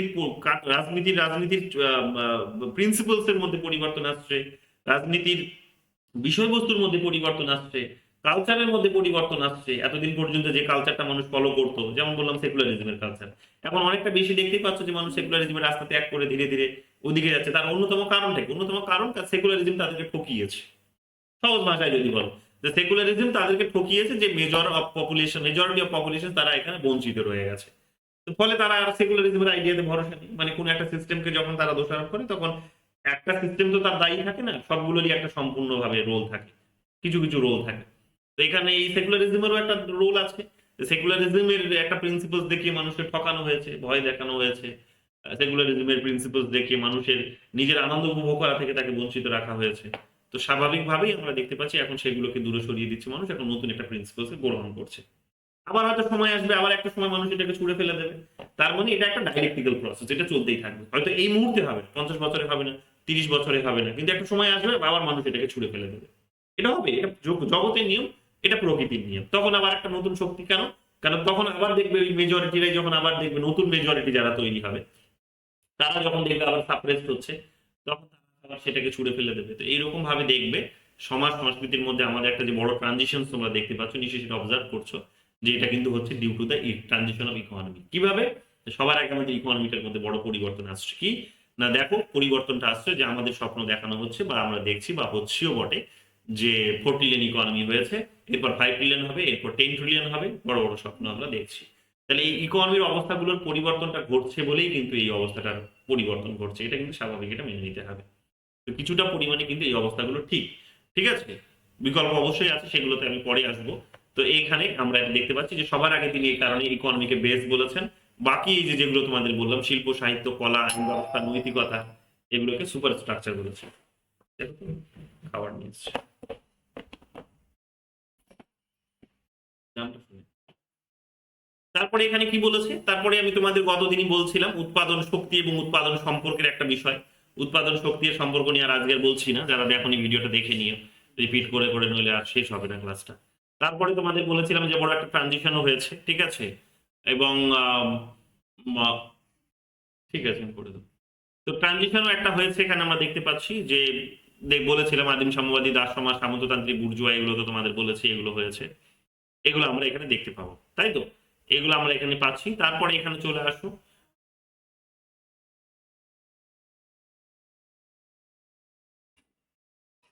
তো এখানে তারপর যেমন ভিত্তি এর উপরিসৌধের কথা বলেছে, বেস এন্ড সুপার স্ট্রাকচারের বেসিক আর্গুমেন্ট বলে দিলাম যে ইকোনমির কারণেই যত সব পরিবর্তন ঘটছে, বাকি সমস্ত কিছু এখানে সুপার স্ট্রাকচার, এগুলো তিনি এখানে বলার চেষ্টা করেছেন যে এগুলোর মধ্য দিয়েই হচ্ছে, এগুলো বিশেষ কোনো ভূমিকা নেই। অর্থনীতির এই সমস্ত পরিচালনার মূলে এই কথাগুলো তিনি বলেছেন, ঠিক আছে। তারপরে এখানে আমরা দেখতে পাবো কি, তারপরে এখানে বলেছে যে তারপরে এখানে ক্লাস এন্ড ক্লাস স্ট্রাগলের কনসেপ্টে যদি চলে আসো, ক্লাস এন্ড ক্লাস স্ট্রাগলের কনসেপ্টে তিনি সবার প্রথমে যে কথাটি বলেছেন সেটা হচ্ছে কমিউনিস্ট ইস্তেহারে বা কমিউনিস্ট ম্যানিফেস্টোতে, সেটা হচ্ছে কি যে আজ পর্যন্ত যত সকল আমরা ইতিহাস দেখেছি সেই সমস্ত ইতিহাসে কিন্তু ক্লাস এন্ড ক্লাস স্ট্রাগলেরই ইতিহাস আমরা দেখেছি, ক্লাস এন্ড স্ট্রাগলের ইতিহাস দেখেছি। ইংরেজিতে এটা তোমাদের কোয়েশ্চেন্সটা পরীক্ষায় জানতে চাই, বোধহয় আছে পিওয়াইকিউতে দেখবে, history of all hitherto existing society is the history of class struggle. যেটা তোমাদের বললাম যে দ্বন্দ্বটা হচ্ছে অনিবার্য, দ্বন্দ্বটা হচ্ছে বস্তু জগতের নিয়ম, যেমন সেটা আমাদের সমাজ জীবনেও এসে পড়েছে। তো স্বাভাবিকভাবে আমরা দেখতে পাবো যে যত বড় বড় সমাজ আমরা দেখতে পেয়েছি বা যা কিছু পরিবর্তন আমাদের সামনে উপস্থিত হচ্ছে সেগুলো কিন্তু দ্বন্দ্বের মধ্য দিয়েই ঘটছে। এখন সেই দ্বন্দ্ব হিংসাত্মক হবে কি হবে না সেটা আলাদা ব্যাপার, হিংসাত্মক সবসময় হতেই হবে এরকম কোনো বাধ্যতামূলক নিয়ম নেই, নাও হতে পারে, না হয়েও সেখানে শান্তিপূর্ণ পদ্ধতিতেও সেখানে কিন্তু পরিবর্তন আসতে পারে। বাট যখন সেখানে হিংসা প্রয়োগ করা হচ্ছে তোমাকে দমানোর জন্য, তখন তোমাকে হিংসা প্রয়োগ করে তার প্রতিবাদ যে করতে হবে, সেই কথাটা অবশ্যই কার্ল মার্কস বলেছেন, এবং এই প্রকারে তিনি তার যে আইডিয়া সেটাকে হিংসাত্মক আইডিয়ায় পরিণত করেছেন। অর্থাৎ যে উদ্দেশ্যে পৌঁছানোর জন্য তোমার এখানে তাহলে কি করতে হবে, যেহেতু ওরা হিংসা প্রয়োগ করেছে, শাসক শ্রেণী পুলিশ দিয়ে যেহেতু লাঠিচার্জ করেছে, তাহলে তোমাকে অস্ত্র হাতে তুলে নিতে হবে, কিছু করার নেই। অনেকগুলো উদাহরণ তিনি এখানে দিয়েছেন, সেই উদাহরণগুলো এখানে তোমরা বইয়ে পাবে, নিশ্চয়ই পড়েছো, পেয়েছো। তো এগুলো আমরা এখানে দেখতে পাবো, এগুলো এখানে বলা হয়েছে, বিশেষ কিছু নেই এই জায়গাতে। তারপরে এখানে চলে আসো বিপ্লব সম্পর্কে মার্ক্সীয় তত্ত্ব। বিপ্লব সম্পর্কে মার্ক্সীয় তত্ত্ব বলতে গিয়ে তোমাদের গতকাল বলে দিয়েছি, এটা আর আজকে নতুন করে কিছু বলার নেই, ছেড়ে দাও।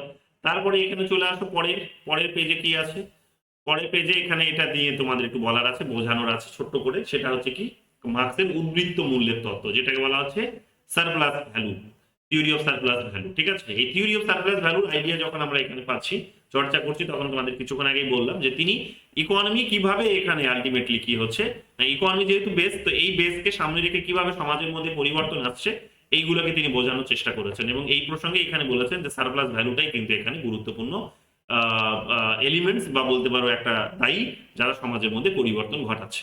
কি বলেছেন এখানে তিনি, এখানে অবশ্যই আমরা দেখতে পাবো যে জন লক, এবং জন লকের কথা তোমাদের তো তখন বললাম, ডেভিড রিকার্ডো, অ্যাডাম স্মিথের কথা বললাম, যে এদের কাছ থেকে এদের যে লেবার থিওরি যেটা ছিল, লেবার থিওরি অফ ভ্যালু, সেই লেবার থিওরি অফ ভ্যালু দ্বারাই তিনি প্রভাবিত হয়েছিলেন, এবং এরা ব্রিটিশ অর্থনীতিবিদ ছিলেন, দেখতেই পাচ্ছ জন লকও ব্রিটিশ ছিলেন।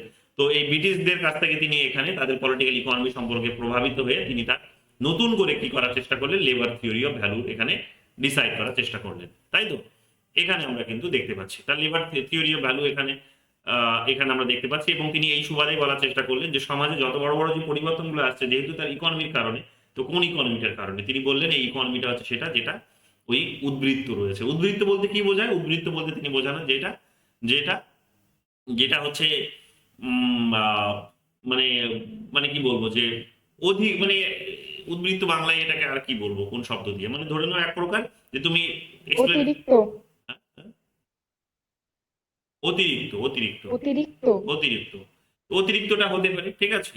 তো অতিরিক্ত হতে পারে কি বোঝানোর চেষ্টা করা হয়েছে এখানে, তিনি বলার চেষ্টা করেছেন যে একজন শ্রমিক যদি 5 ঘন্টা, বোল্ড করে লেখা আছে সুন্দর করে, যে একজন শ্রমিক যদি 5 ঘন্টা কাজ করে, ঠিক আছে, তাহলে 5 ঘন্টা কাজ করেছে, 5 ঘন্টা কাজ করলে তাকে তার 10 ঘন্টার কথা বলেছে। তো একজন শ্রমিক 10 ঘন্টা কাজ করেছে, 10 ঘন্টা কাজ করেছে, কিন্তু তাকে পে করা হয়েছে 5 ঘন্টার, বাকি 5 ঘন্টা তাকে পে করা হয়নি। যখন পে করা হয়নি তখন তো সেই টাকাটা গেল কার পকেটে, সেই টাকাটা গেল শ্রমিকের পকেটে গেল না, সেই পকেটে গেল ক্যাপিটালিস্টের পকেটে। কিভাবে গেল এবং কিভাবে আরো 5 ঘন্টা, যেমন তোমাদের বললাম যে তোমাকে অফিস টাইম 10টা থেকে 5টা, কিন্তু যাওয়া আসার জন্য যে সময়টা লাগবে সেটা তো তোমাকে স্যালারি দেবে না। যাওয়া আসার জন্য যে সময়টা 2 ঘন্টা 2 ঘন্টা 4 ঘন্টা আরো হয়তো গেল সেখানে, বা 1 ঘন্টা করে 2 ঘন্টা গেল, তাহলে সেটা তো তার তোমার লাইফ থেকে তো 2 ঘন্টা কমে গেল একদিনের হিসেবে, 24 ঘন্টার মধ্যে 2 ঘন্টা কমে গেল। তার হিসাবটা উনি তোমাকে, তার কিন্তু মজুরিটা তিনি ওনাকে তোমাকে দেবে না। কিন্তু কথাটা হচ্ছে সেই টাকাটা তার মানে সে তো পাচ্ছে, মানে আমার যদি টোটাল যাওয়া আসা করতেও যদি 2 ঘন্টা এক্সট্রা লাগে, তাহলে সেটা তো আমার সেই প্রোডাক্টের সঙ্গেই জড়িত হওয়া উচিত, কিন্তু সেটা তো হয়নি। আমি 10টা থেকে 5 ঘন্টা, 10টা থেকে 5টা হয়তো অফিসে কাজ করার জন্য হয়তো স্যালারিটা পেয়েছি, বাকি 2 ঘন্টার কোনো স্যালারি আমি পেলাম না। যেহেতু পেলাম না, কিন্তু এটা তো আমার লেবার তো গেছে ওই প্রোডাক্টটার সাথে, যে প্রোডাক্টটা আমি প্রডিউস করলাম সেটা তো এটা যুক্ত হলো, কিন্তু যেহেতু যুক্ত হলো আমি কিন্তু তারপরেও যেহেতু পেলাম না, তো তাহলে এটা গেল কার পকেটে? তার বক্তব্য হচ্ছে যে এটা গেল হচ্ছে মালিকের পকেটে।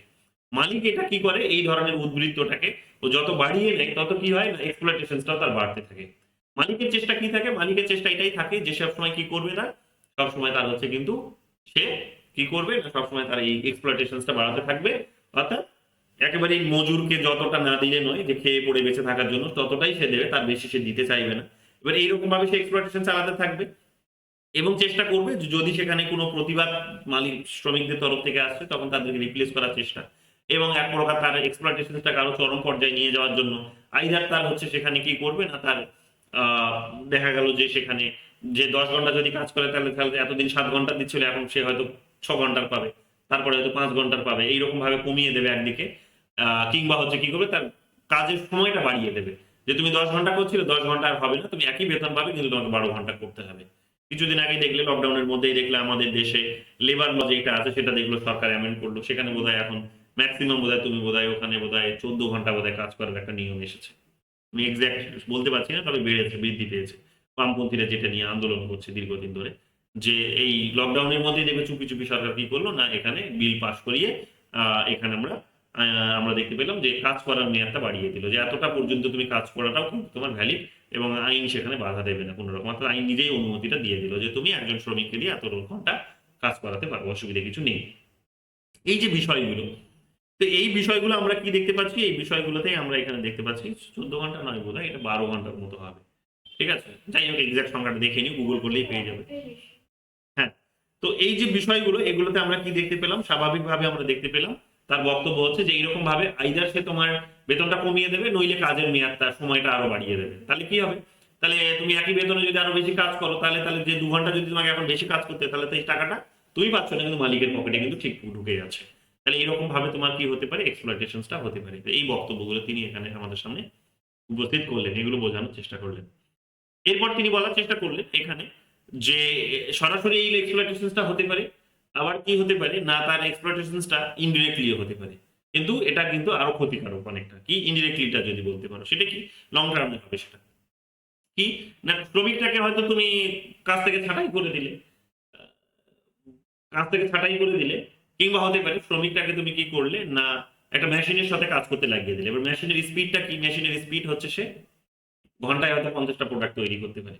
তো মানুষ তো এতদিন 10টা তৈরি করছিল, কিন্তু ঘন্টায় 50টা মেশিন যেহেতু করতে পারে, তাহলে তার সঙ্গে তাকে পাল্লা দিয়ে এদের কাজ করতে হবে, তাহলে মানুষটাকে তুমি আরো ফাস্ট করে দিলে, তাহলে এটাও এক প্রকার এক্সপ্লয়টেশন, অথচ বেতন সে একই রকমের পাবে। তাহলে এটাও একটা এক্সপ্লয়টেশন। এই জিনিসগুলো তিনি এখানে বলার চেষ্টা করেছেন। আবার দেখবে অনেক ধরনের দাস ক্যাপিটালে তোমরা পড়লে বুঝতে পারবে, অনেক ধরনের উদাহরণ তিনি দিয়েছেন, এবং তিনি এক প্রকার এটাও বলার চেষ্টা করেছেন যে লেবার যে মেশিনগুলো যেগুলো, যেটাকে তিনি ডেড লেবার বলেছেন, এই ডেড লেবার গুলো যেগুলো তৈরি হয়েছে, সেই ডেড লেবার গুলো কি হয়েছে না, তৈরি হওয়ার ফলে তারা মানুষকে কিন্তু রিপ্লেস করে দিয়েছে। যেহেতু মানুষকে রিপ্লেস করে দিয়েছে, তাহলে সরাসরি মানুষটা সেই রুজি রোজগারে কিন্তু একটা কোপ পড়ে গেছে। এটা কিন্তু বলতে পারো যে একটা আঘাত তার রুজি রোজগারে, তাহলে সরাসরি কিন্তু তার এক্সপ্লয়টেশনটা হচ্ছে।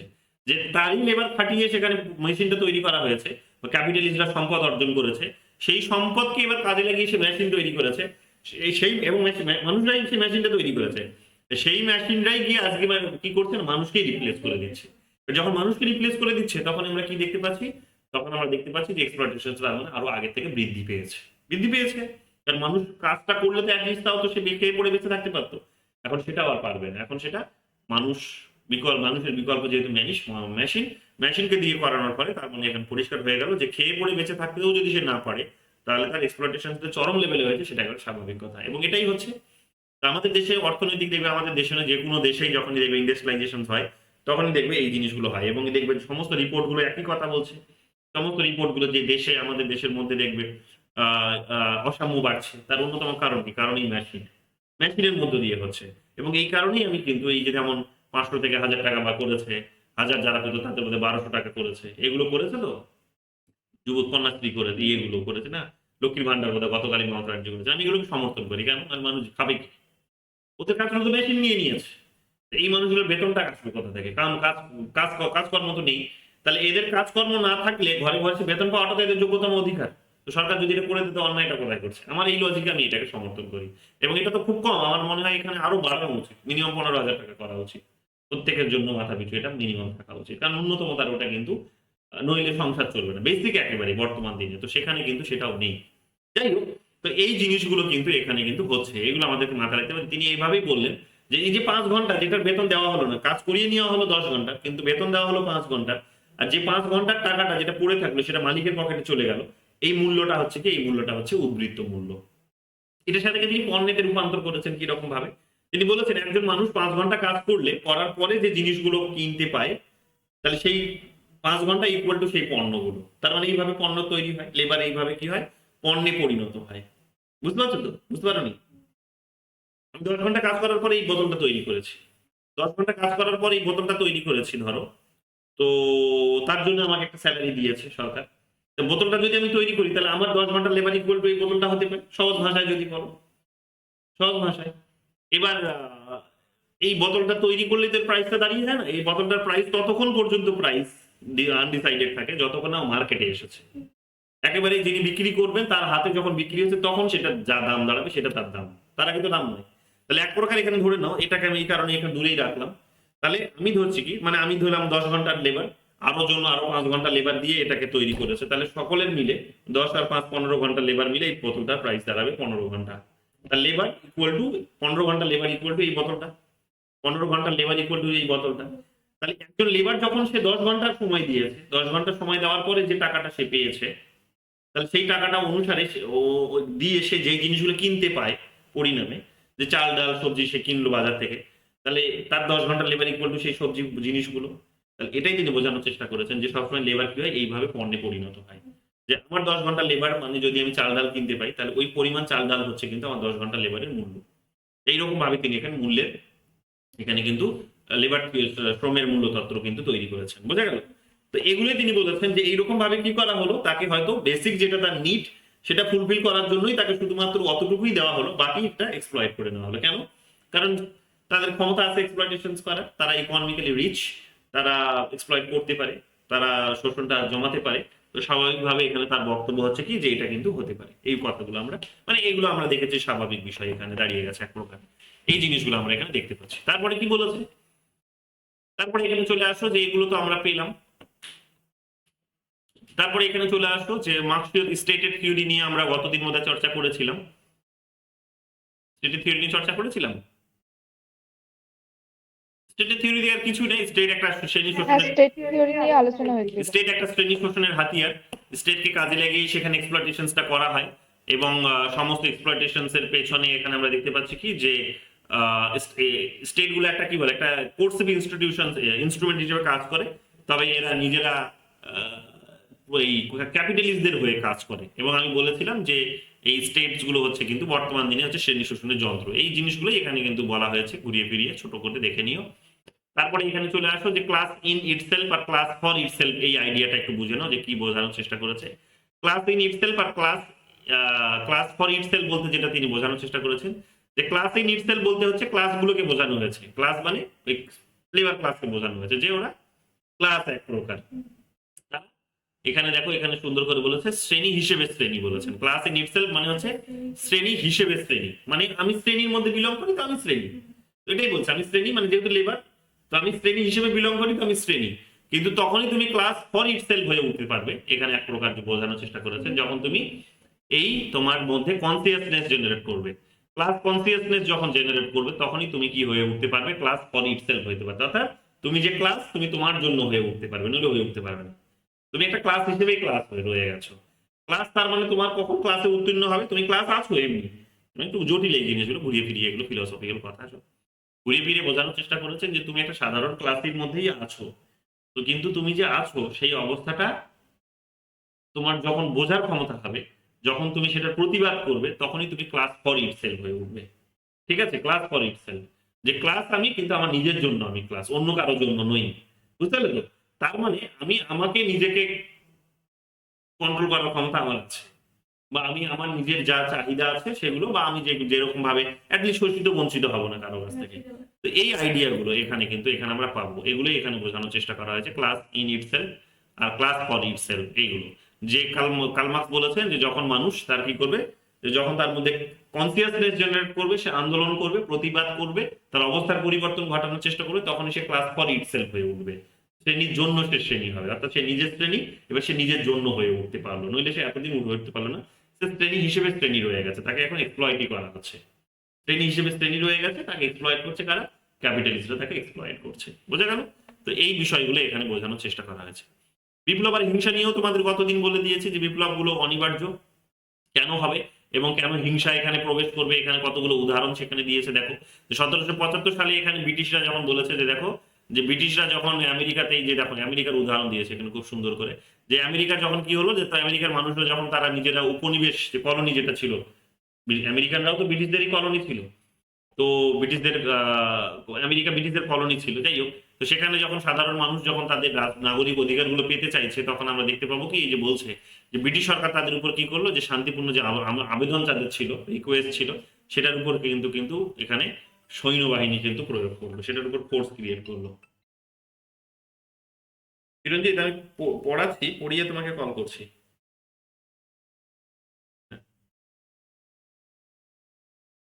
তো এখানে আমরা কি দেখতে পাচ্ছি, এখানে আমরা দেখতে পাচ্ছি যে এইরকম ভাবে ফোর্স প্রয়োগ করলো। তো যেহেতু ফোর্স প্রয়োগ করেছে, তো তাহলে তারা তো আর অস্ত্র ধারণ না করে থাকতে পারবে না। তো ওটাই বলছে, এরই প্রত্যুত্তরে উপনিবেশের মানুষকে অস্ত্র ধারণ করতে হয়েছিল।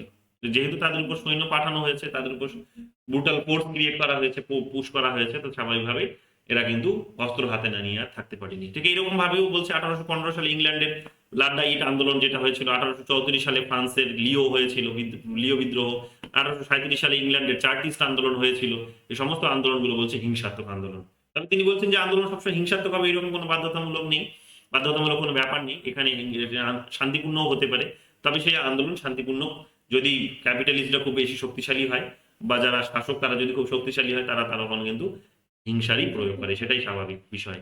এবং এগুলো কিন্তু দেখিয়েছেন, এবং তিনি বলেছিলেন যে পরিস্থিতি বিশেষে আবার হিংসার ভায়োলেশনটাও, হিংসার প্রয়োগ হতে পারে। রাশিয়ারই উদাহরণ তিনি যেমন দিয়েছেন, যে শুরুর দিকে সেটা কিন্তু হিংসাত্মক ছিল, পরের দিকে সেটা আমরা দেখবো যে এখানে বলেছে 1917 সালের যে এখানে অক্টোবর রেভলিউশন, সেখানে কি বলছে যে সেটা প্রথমে হিংসাত্মক, তারপরে এপ্রিল থেকে জুলাই মাস পর্যন্ত শান্তিপূর্ণ, তারপরে এখানে বলা হয়েছে যে পুনরায় সেটা হিংসাত্মক রূপ নিয়ে নিল। তো এইরকম ভাবে কি হয়, পরিস্থিতির উপর নির্ভর করে এখানে কিন্তু সেই আন্দোলন হিংসাত্মকও হতে পারে বা শান্তিপূর্ণও হতে পারে। এই জিনিসগুলো এখানে বোঝানোর চেষ্টা করা হয়েছে, এগুলো আর এখানে আপাতত বুঝতে হবে না, এগুলো অন্য বিষয়। সাম্রাজ্যবাদের বিষয় নিয়ে এখানে মনে রাখো, এখানে একটা গুরুত্বপূর্ণ বই লেনিনের, বারবার যেটা জানতে চাই সেটা হচ্ছে imperialism is the highest stage of capitalism. Imperialism, এই যে দেখো প্রথম লাইনটাই, imperialism is the highest stage of capitalism, যে সাম্রাজ্যবাদকে এখানে কি বলেছিলেন, সর্বোচ্চ এখানে কিন্তু ধনতান্ত্রিকবাদ বলেছিলেন, বলতে পারো এক প্রকার, যে পুঁজিবাদী ব্যবস্থা হচ্ছে সব থেকে উচ্চতম পর্যায়ে হচ্ছে ইম্পেরিয়ালিজম, যে সাম্রাজ্য যখন সে বিস্তার করেছে, কলোনি ছিল, কলোনি থেকে সে সাম্রাজ্য বিস্তার করেছে, শক্তিশালী, আরো বেশি করে সে শক্তি সঞ্চয় করেছে। ওই যে কনসেপ্টগুলো, এগুলোকেই তিনি আমরা দেখতে পাবো লেনিন এগুলোকে সমালোচনা করেছেন, তার একটা বই বেরিয়েছিল, এগুলোতে তিনি এগুলো বোঝানোর চেষ্টা করেছেন, এবং পুঁজিবাদকে এখানে বোঝানোর চেষ্টা করেছেন। বোঝার তিনটি মূল বৈশিষ্ট্যের কথা বলেছিলেন সাম্রাজ্যবাদের, যে সাম্রাজ্যবাদ হলো একচটিয়া পুঁজিবাদ, সাম্রাজ্যবাদ হলো পরগাছা বা ক্ষয়িষ্ণু পুঁজিবাদ, আর সাম্রাজ্যবাদ হলো মুমূর্ষু বা মৃতপ্রায় পুঁজিবাদ। দেখে নিও এগুলো ডিটেলসে, আমি আর গভীরে যাচ্ছি না কারণ এগুলো খুব সাধারণ বিষয়, এত গভীরে এখানে আলোচনা জিজ্ঞেস করে না এগুলো। ঠিক আছে, তো এগুলো আমরা দেখতে পাবো যে এটা প্যারাসাইট, এই শব্দগুলো বারবার যাচ্ছে যে প্যারাসাইট অর ডিক্লাইন ক্যাপিটালিজম কে বলেছিলেন, সাম্রাজ্যবাদকে লেনিন বলেছিলেন, এটা মনে রাখবে, অলরেডি বোধহয় পরীক্ষায় এসে গেছে এই লাইনটা, তো এগুলো একটু মনে রাখবে। ঠিক আছে, এই পুরো নোটটা যদি পুরো যেটা দিয়েছি সেটা যদি পড়তে পারো তাহলে দেখবে সবই কমন এখান থেকে পেয়ে যাবে। ঠিক আছে, সব কমন পাবে। তো এগুলো আমরা দেখতে পাচ্ছি এখানে, এগুলোই এখানে আলোচনা আছে। তারপরে এখানে সর্বহারার একনায়কতন্ত্র, ডিক্টাটরশিপ অফ দ্য প্রোলেতারিয়েটের কনসেপ্ট তোমাদের বলেছিলাম। যে ডিক্টাটরশিপ অফ দ্য প্রোলেতারিয়েট বলেছিলেন কি, যে যখনই হচ্ছে কি যে ওই রিভলিউশন, ক্লাস কনসিয়াসনেস যখন তাদের মধ্যে, ক্লাসের মধ্যে যখন ক্লাসের কনসেপ্ট কনসিয়াসনেস আসবে, যে ক্লাস তখন ক্লাস ফর ইটসেলফ যখন হবে, class class class class in itself নয়, ক্লাস ফর ইটসেলফ যখন হবে, তখন আলটিমেটলি কি হবে না, তারা রিভলিউশনের রাস্তায় নেমে আসবে। যখন রিভলিউশন হবে তখনই কি হবে, যে সবাই মিলে আন্দোলন করবে। তো সবাই মিলে যখন আন্দোলন করবে, রিভলিউশন করে আন্দোলন করে সরকার পরিবর্তন করবে, তারা নিজেরা ক্ষমতায় অধিষ্ঠিত হবে। তবে ক্ষমতায় অধিষ্ঠিত হলে তারা এখানে বলার চেষ্টা করেছেন যে সেখানে আন্দোলন যে থেমে গেল, অর্থাৎ সমাজতান্ত্রিক সমাজ গঠিত হবে, আন্দোলন থেমে গেল তা কিন্তু নয়। তিনি বলেছেন এরপরে আন্দোলন আরো চরম পর্যায়ে হবে। কেন? কারণ যারা পরাজিত হলো, ক্যাপিটালিস্টরা, ক্ষমতা থেকে তাদেরকে বিচ্যুত করা হলো, সরিয়ে দেওয়া হলো, লেনিন বলেছেন তারা চুপ করে হাত গুটিয়ে বসে থাকবে না। তারা তাদের নিজেদের সমস্ত শক্তি, কারণ তাদের তো এখন বাঁচার লড়াই না, তাদেরও তো বাঁচার লড়াই, সমস্ত শক্তি তারা কিন্তু সেখানে প্রয়োগ করবেন, প্রয়োগ করে কি করবেন, নিজেকে বাঁচানোর চেষ্টা করবেন। এই কথাগুলো এখানে বলেছেন এবং বিভিন্ন গ্রন্থের নামগুলো এখানে বলা হয়েছে, দেখে নাও। The civil war in France, ঠিক আছে, এই সমস্ত বইগুলোর কথা বলা হয়েছে, এগুলো একটু দেখে নিও, বারবার পাবে এগুলো আলোচনা।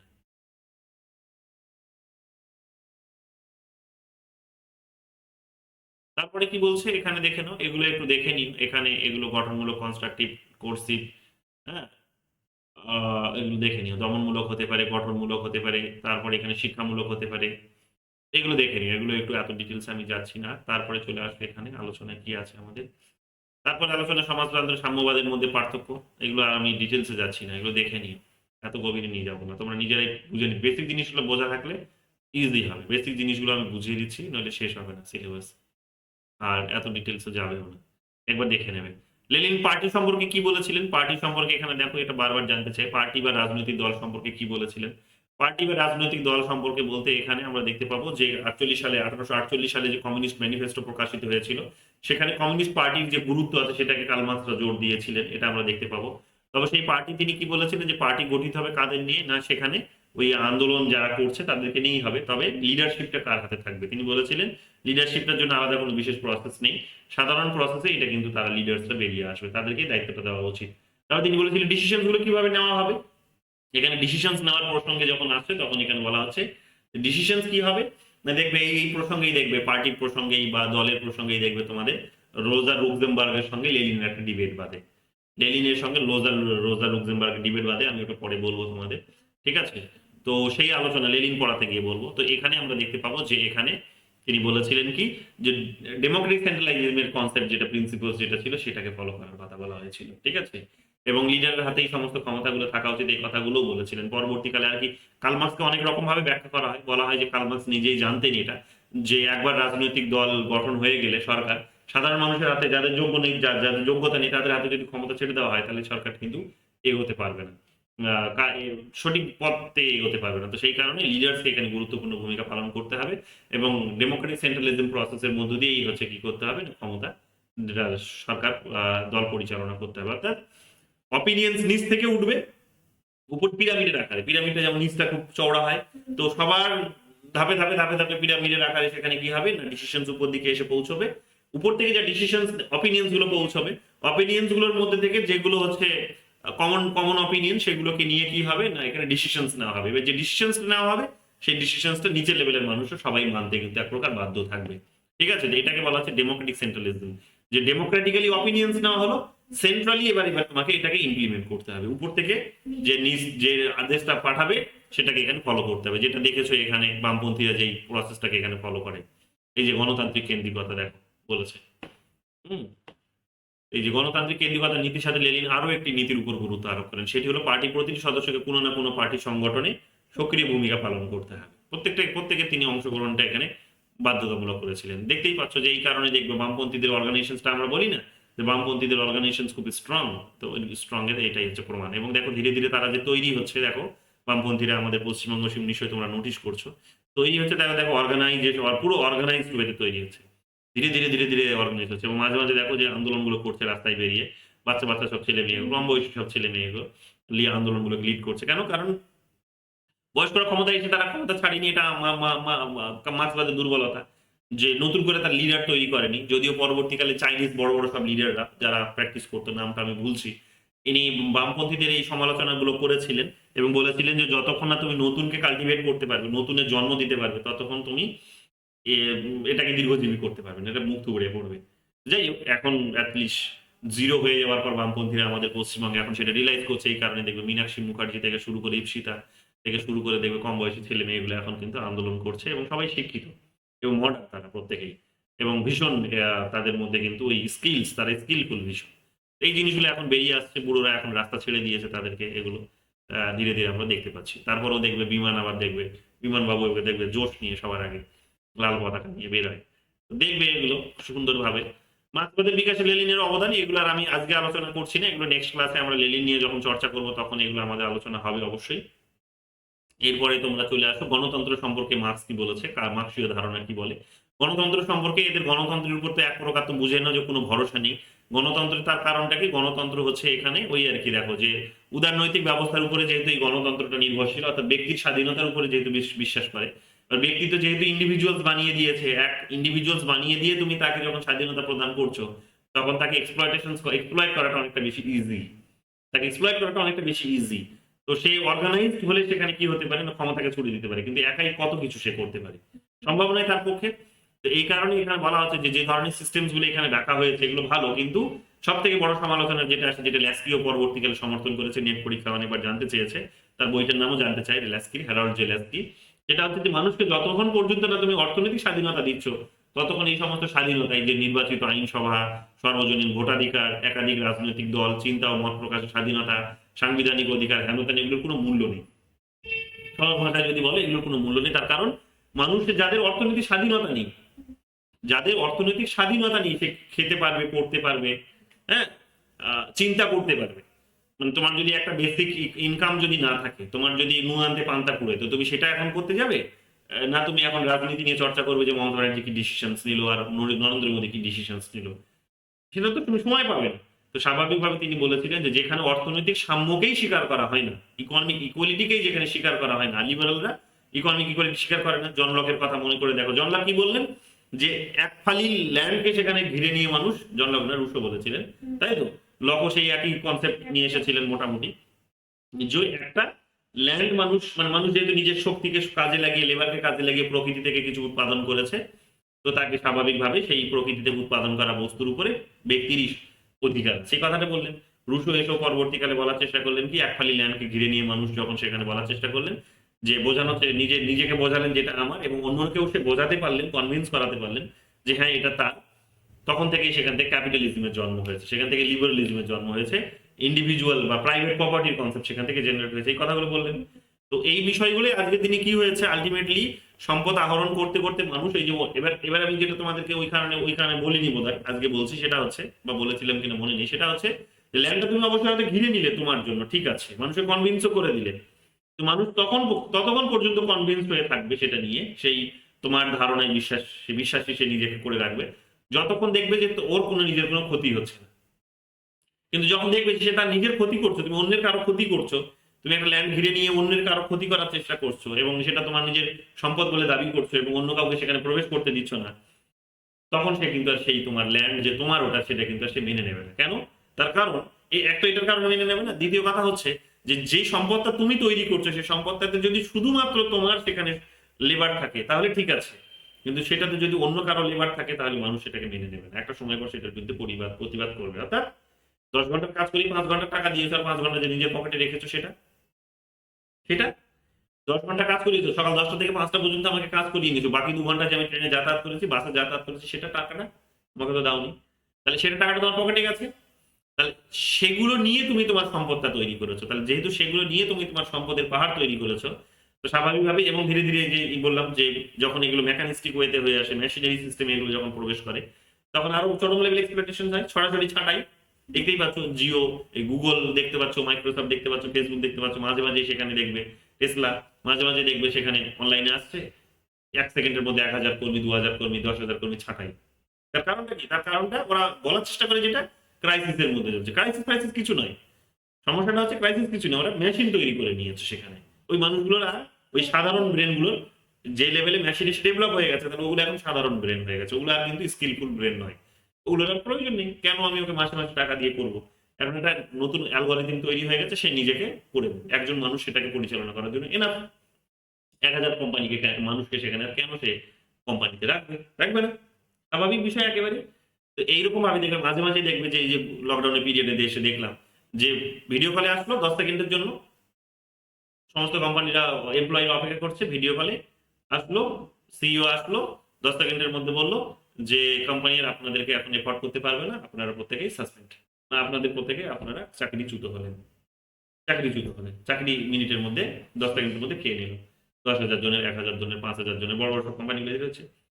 উদাহরণ কি বলা হচ্ছে? কি এক্সকিউজ কি দেওয়া হচ্ছে? এক্সকিউজ দেওয়া হচ্ছে এটাই যে ক্রাইসিস চলছে, ইকোনমিক ক্রাইসিস চলছে। ইকোনমিক ক্রাইসিস কিছু না, ওরা অ্যালগরিদম ডেভেলপ করে নিয়েছে, মেশিন তৈরি করে নিয়েছে। কি দরকার আর? ওদের ব্রেনগুলো সাধারণ হয়ে গেছে, ওদের ব্রেনগুলো এখন সাধারণ মানুষের ব্রেনের মতো। আর কোনো প্রয়োজন নেই। কেন? কারণ ওটা মেশিন অলরেডি ক্যাপচার করে নিয়েছে। মেশিন ওটা দিয়ে একটা মেশিনারি ফর্মুলা তৈরি করা সম্ভব হয়েছে। তো ওই মানুষগুলোর আর প্রয়োজন নেই। যে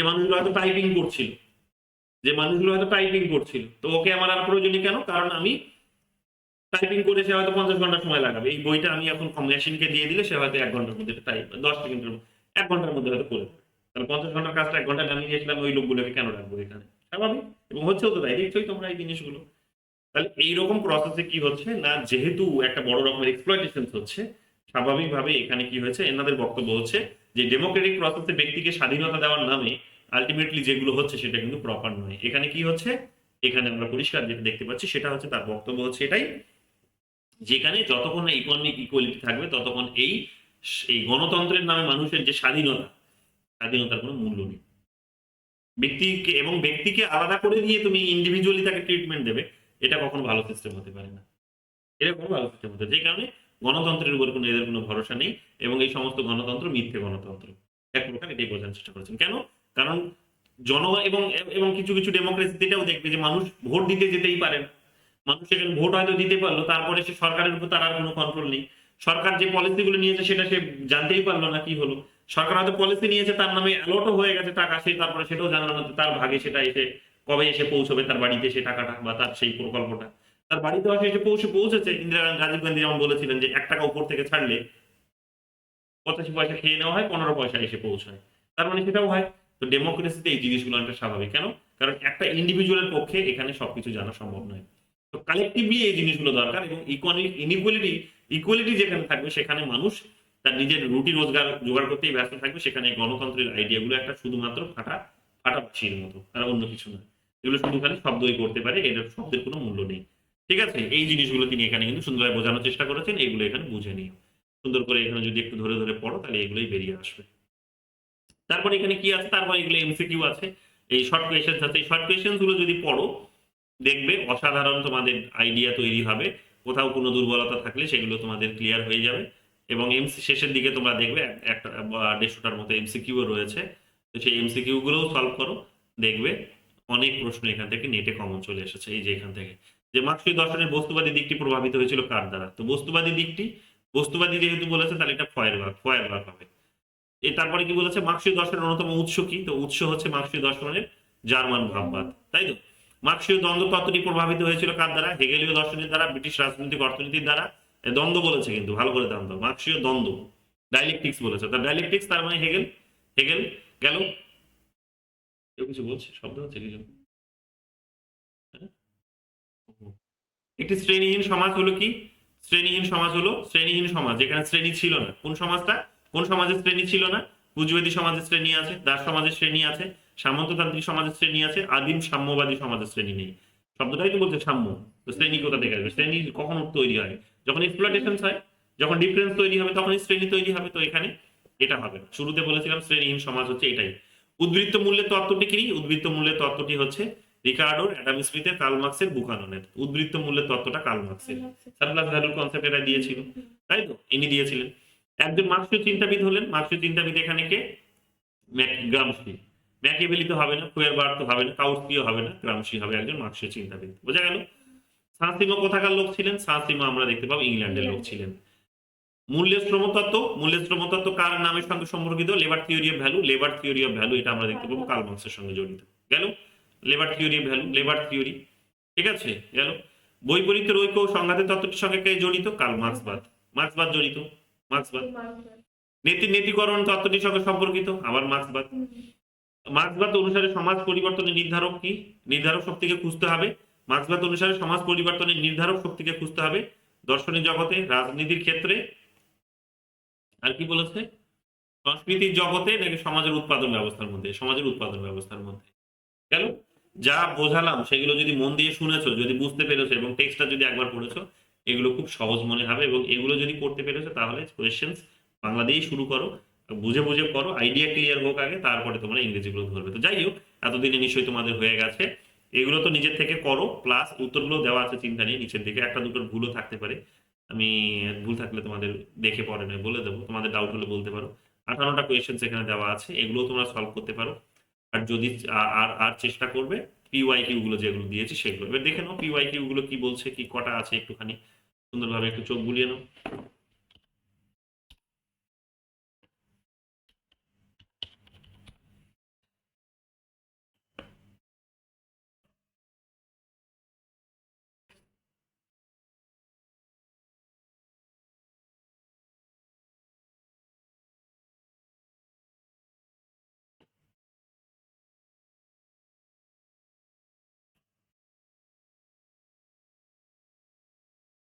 net JRF special course, NET JRF special কোর্সে আসলে তোমরা এখানে পলিটিক্যাল থট থেকে পাবে কার্ল মার্কস।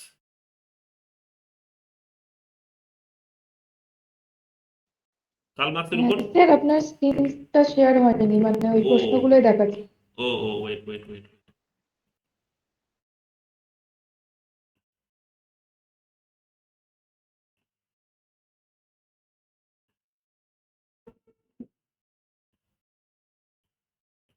এবার দেখতে পাচ্ছ? কার্ল মার্কস থেকে দেখো কোয়েশ্চেন্স, এগুলোই কোয়েশ্চেন্স। এই যে কার্ল মার্কস কোথায়, Karl Marx?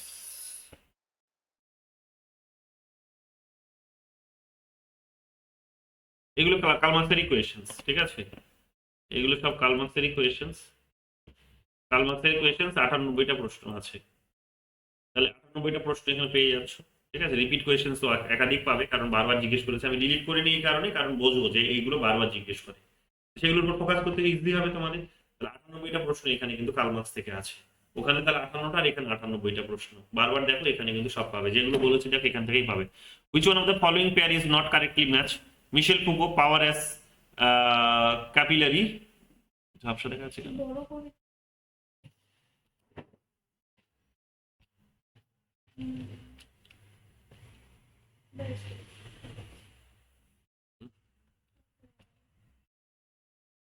Which one of the following pair is currently match? এখানে বলেছে দেখো, Michel Foucault power as capillary, Karl Marx power as not বলেছে, power as means of exploitations, Hannah Arendt power as collective product, Steven Lukes. দেখে নিও, কঠিন মনে হবে তোমাদের এটা একটু। The theory of surplus value it leads to class war who said this. তো এটা তো দেখতেই পাচ্ছ যে কার্ল মার্কস হবে। সারপ্লাস ভ্যালুর কথা বলেছে, উনিই বলেছিলেন। কনসেপ্ট দেখো, এখানে হেজিমনির কনসেপ্ট আছে, গ্রামশি আছে, কার্ল মার্কস আছে। কার্ল মার্কস যদি হয়ে যায় তা এলিয়েনেশনের কনসেপ্ট কার্ল মার্কসের সাথে যাবে, গ্রামশি হয়ে গেলে এখানে হেজিমনি যাবে। দেখতেই পাচ্ছ এগুলো, আমি বলছি না তোমাদেরকে এগুলো।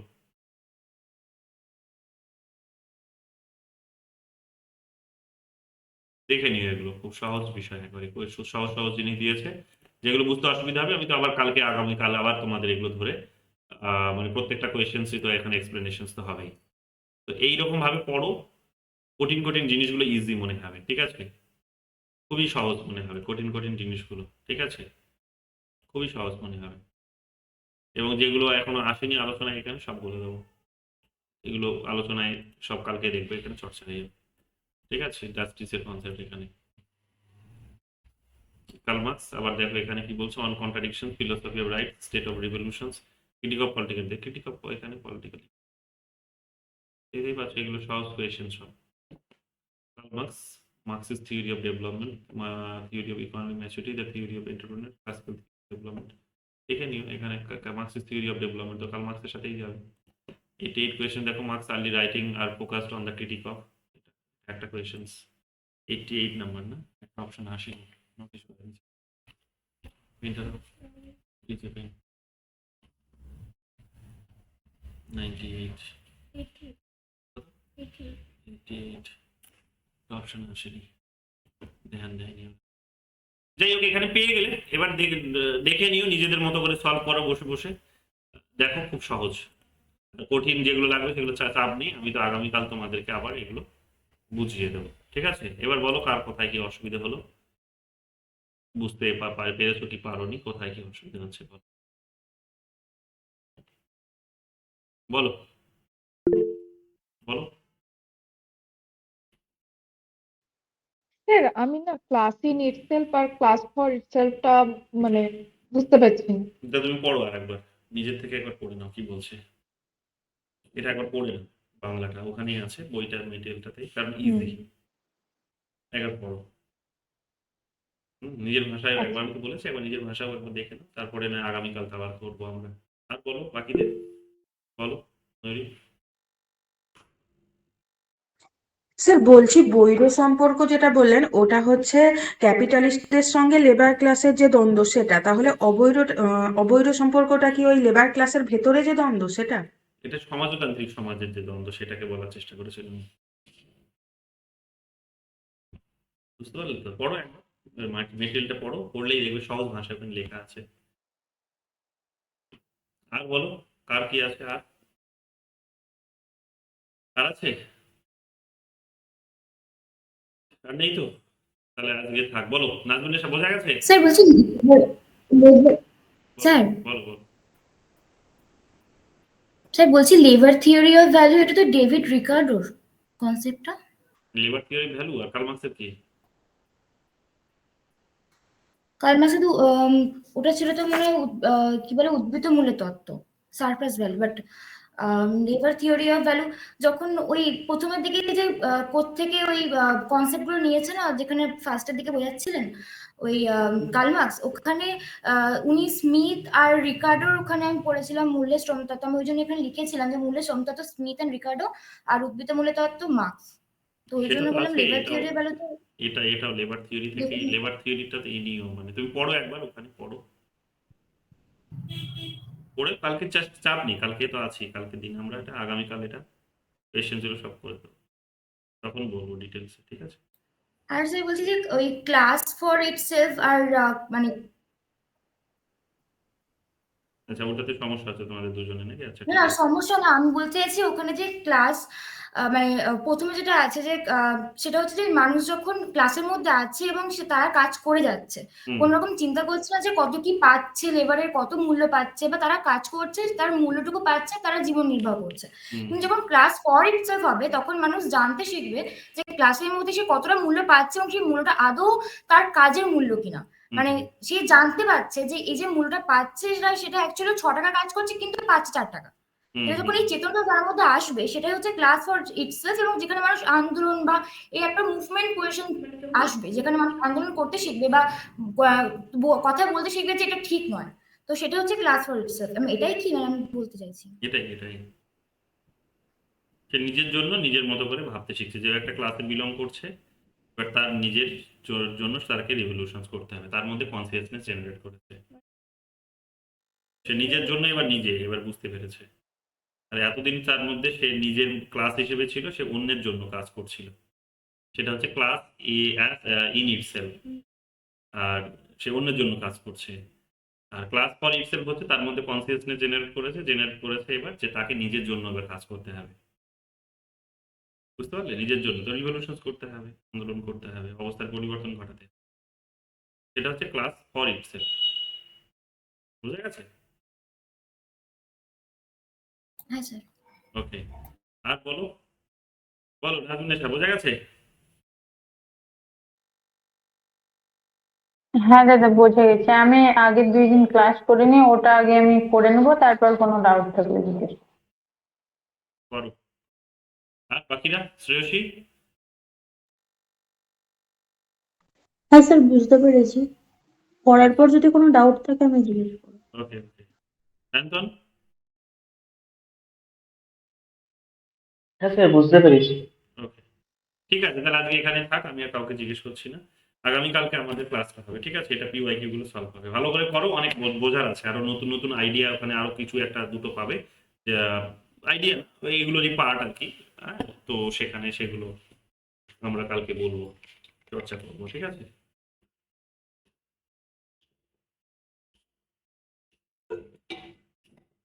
চলো, good night. Good night sir.